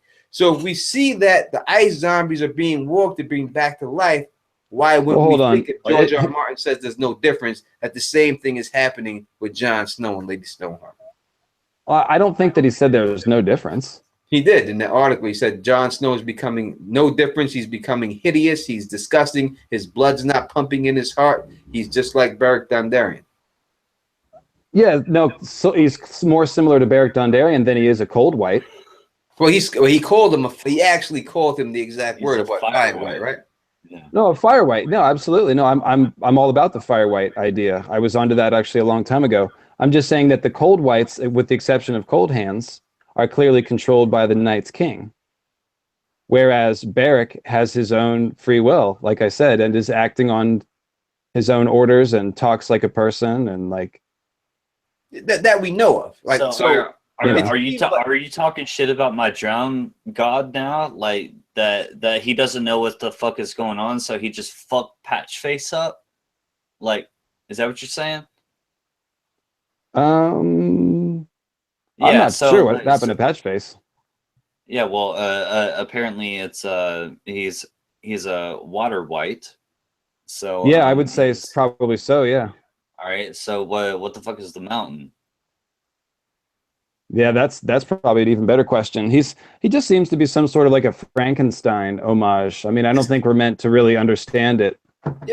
And also, what really happened to him? He got poisoned. He got stabbed. I mean, there's medicine, there's science, there's ways to cure that situation. You can figure out a way to blood transfusion him and get the poison out of his blood and put new blood in him that's a same type of blood type or something like that. I wouldn't think it would be too hard to bring him back if you sewed him up. So I don't know how much I don't think any magic is going on there with him. I think it's just more type of a science. Yeah. And then you can look at more of the sciences. Really, Tony, we talked about that. Yeah, we talked about that. Yeah. So I don't really know if we can look at him as the same way we're looking at people that are blowing breath into someone's mouth and then they're coming back to life. I think it's a totally different situation.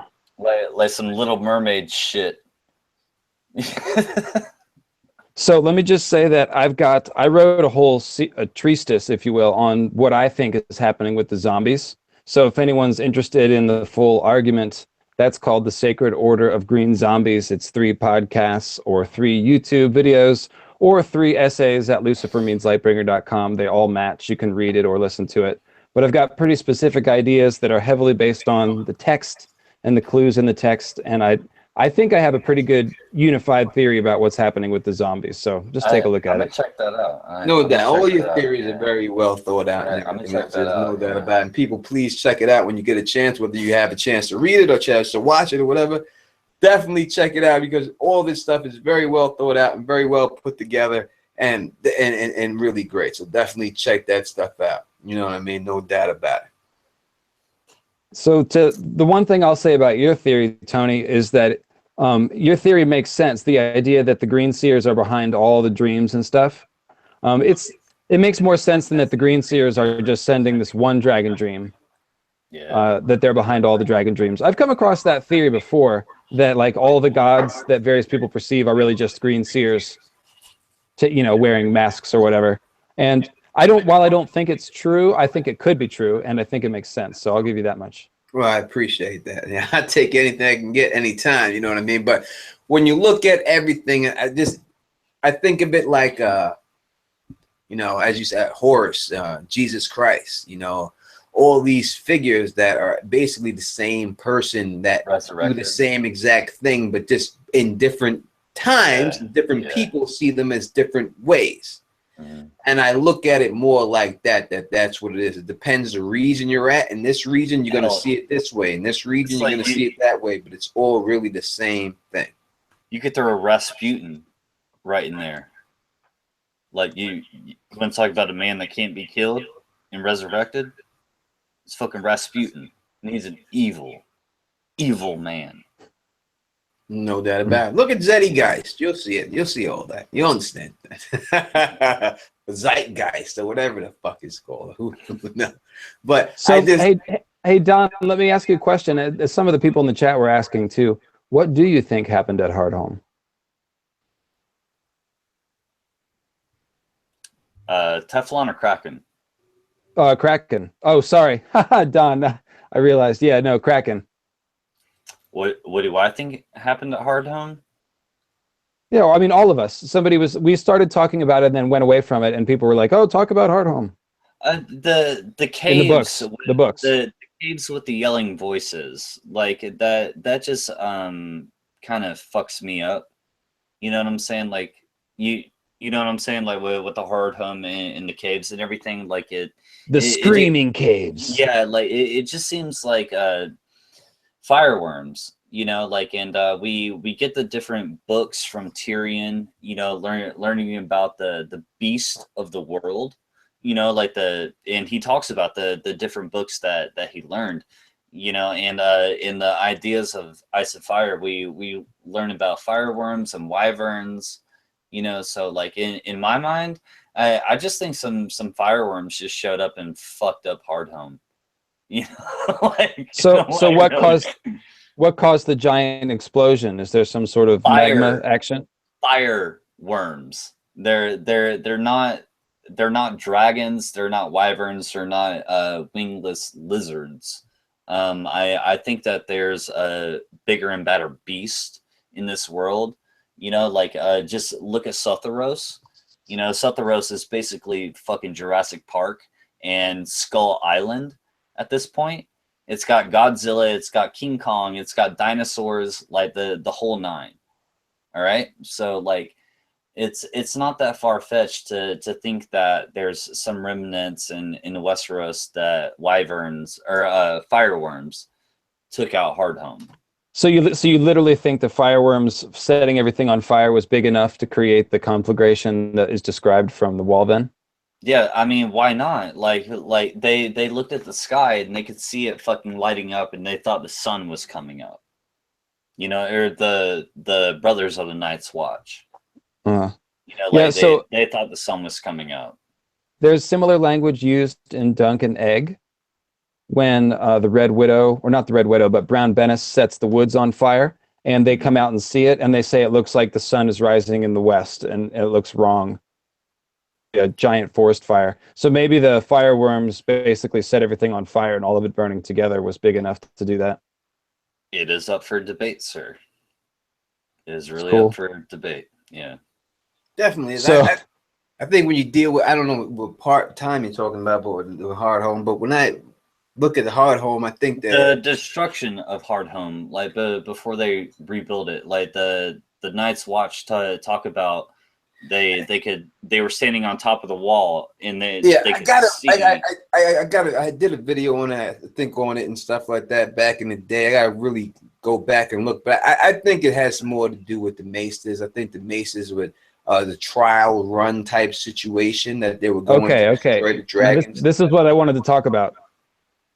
Oh yeah, go ahead. Yeah, that's what I think probably most likely went down, because if you look at it, you see that they were there. There's a maester up there at that time, and he leaves right after that happens and stuff. I can't remember his name offhand or anything else like that because I'm drinking. I have to look it up, but I do believe that it was a trial run, because I think that wildfire and dragon eggs make nuclear bombs, and I think that's what happened there, and I think so. Okay, so this is one of my favorite crackpots. Same thing that happened at Summer Hall. Dragon eggs are fucking bombs. So, okay, so I'm glad that both you guys like this, because this has always been one of my favorite sort of tinfoil theories, is the whole dragon bomb idea. Lay it I don't even know. Well, I don't know where it came from. I'm just agreeing with you. All right, come on. Well, can you hear me? Yeah, I can hear you. Oh, okay, no, I thought you were gonna lay some dragon bomb knowledge on me. LML. No, I just think that it's a good idea. That's all. I was going to bring it up, and you guys already are fans of the theory, so that's awesome. Yeah, no, I mean, like, it makes sense. Like, what the fuck happened at Summer Hall? What the fuck happened at Hardhome? You know, like, we really don't know. No, you know, like, so dragon eggs, wildfire make nuclear fucking bombs. This is what it is. There's no doubt about it. In my opinion, there's no doubt about it, you know. But when you look at the Hardhome situation, that current day dealing with the books, I think there's something going on there with this guy that's considered. He's called the Noble Knight in the books, and he's got a armor of rune stones, and he's trying to convince a bunch of wildlings to follow him. There's something suspect about this Noble Knight that we see, and I think he's an agent of the White Walkers, luring these people to their deaths. Good stuff. Ooh. The Noble Knight. If you remember who he is, he's in there. He's only. I don't remember that motherfucker. He's only mentioned really quick. It's a I'm gonna go and look him up. Yeah, it's a Noble. He's called the Noble Knight, and he has rune stones on his armor. He's only mentioned real quick, and he's trying to convince people to come with him, and he does convince people to come with him. And I think that guy is. Did it say what color his runes were, or like? I don't remember exactly if it says the color of the runes and stuff like that. I can't remember that offhand, but I mean, you could look at it straight up, and you put in there, it said he is known as the Noble Knight with rune stones on his arm. All right, Tony, you got another fucking super chat, homie. I did. Thank you for that. I really do appreciate that, Patrick. He says, Lord Mandalay sent Davos to get Rickon from Stagos, and he said he would pledge himself to Stannis.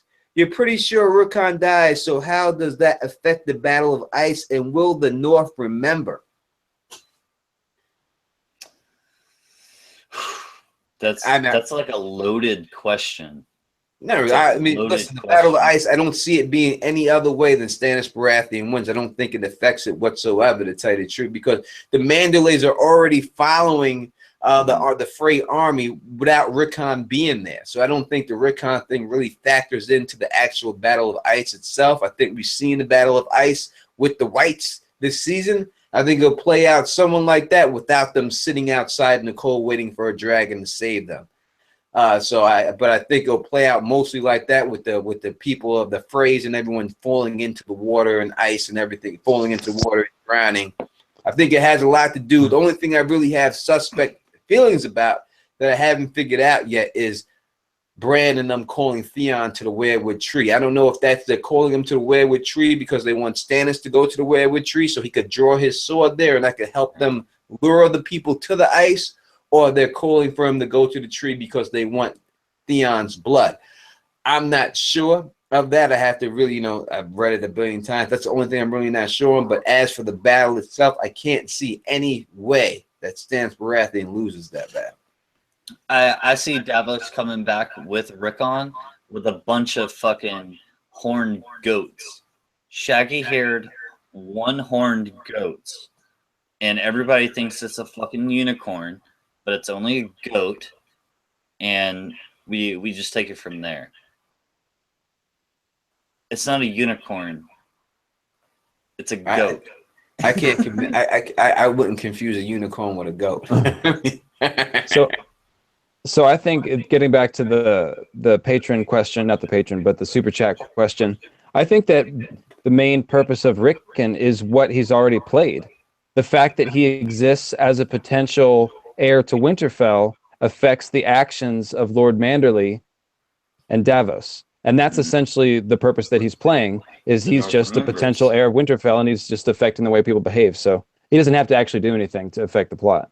Yes, the North remembers. Staggy Dog story is a story that leads nowhere. We'll take this last question from Lola Dixie, because it's 12 o'clock at night, and I gotta go to bed. I'm tired. It says, off subject, sorry, but do you think it's possible that Littlefinger may have made other plans, arrangements before his death that still have to play out? What do you think? Nope. LML? Nope. I probably agree, yeah. Yeah, Nope. I think Littlefinger's gig is up. I didn't think he expected himself to get killed in that situation, so I don't think he would have made a contingency plan at that particular time. I'd like to say thank you for all the people chilling out here in the chat all these times. Down the Cracking Witch Boy, D, Brock, we're going to get you on, put you on. You said you wanted to get on. You had a couple interesting things to say. We're going to get you on here, and we're going to talk that. You know what I mean? Just talk to Kraken, talk to me. Derek is a fucking cool cat, dude. We figured that out. You know what I mean? We definitely figured out. Yeah. LML, let the people know where they can find you, and thank you for joining me. All you got to do is type in Lucifer Means Lightbringer into any sort of internet search box, and you'll find my stuff. That's a short answer. I got lucifermeanslightbringer.com. You can, my YouTube channel's Lucifer Means Lightbringer. So there you go. Type him in, ladies and gentlemen. Type him in. No doubt. Down the Cracking Wit, I know where I can find you, but please, if the people don't know where they can find you, let them know where they can find you. Hey, 9 times out of 10, you can actually find me on the Hypes Watch channel. What we do, we like to, every month we vote on a chapter of all of A Song of Ice and Fire, and we break down that chapter. Sometimes it's an hour long, sometimes it's 5 hours long. It kind of depends on the chapter, but we're a good group of people.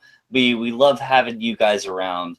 And Tony, thanks for having me on, buddy. Like it's great. No doubt. I appreciate you being here. Appreciate Lucifer Meets Lightbringer, my man Mo Genie. You can definitely check him out. I'll put all the links in the description. And not tonight, but when I wake up in the morning. They'll be there. So you can definitely be there and stuff like that. So if you like the way we do this, please thumbs up this, please spread this across the realm, and please subscribe. And until next time, you know who it is. Peace. And stay sexy.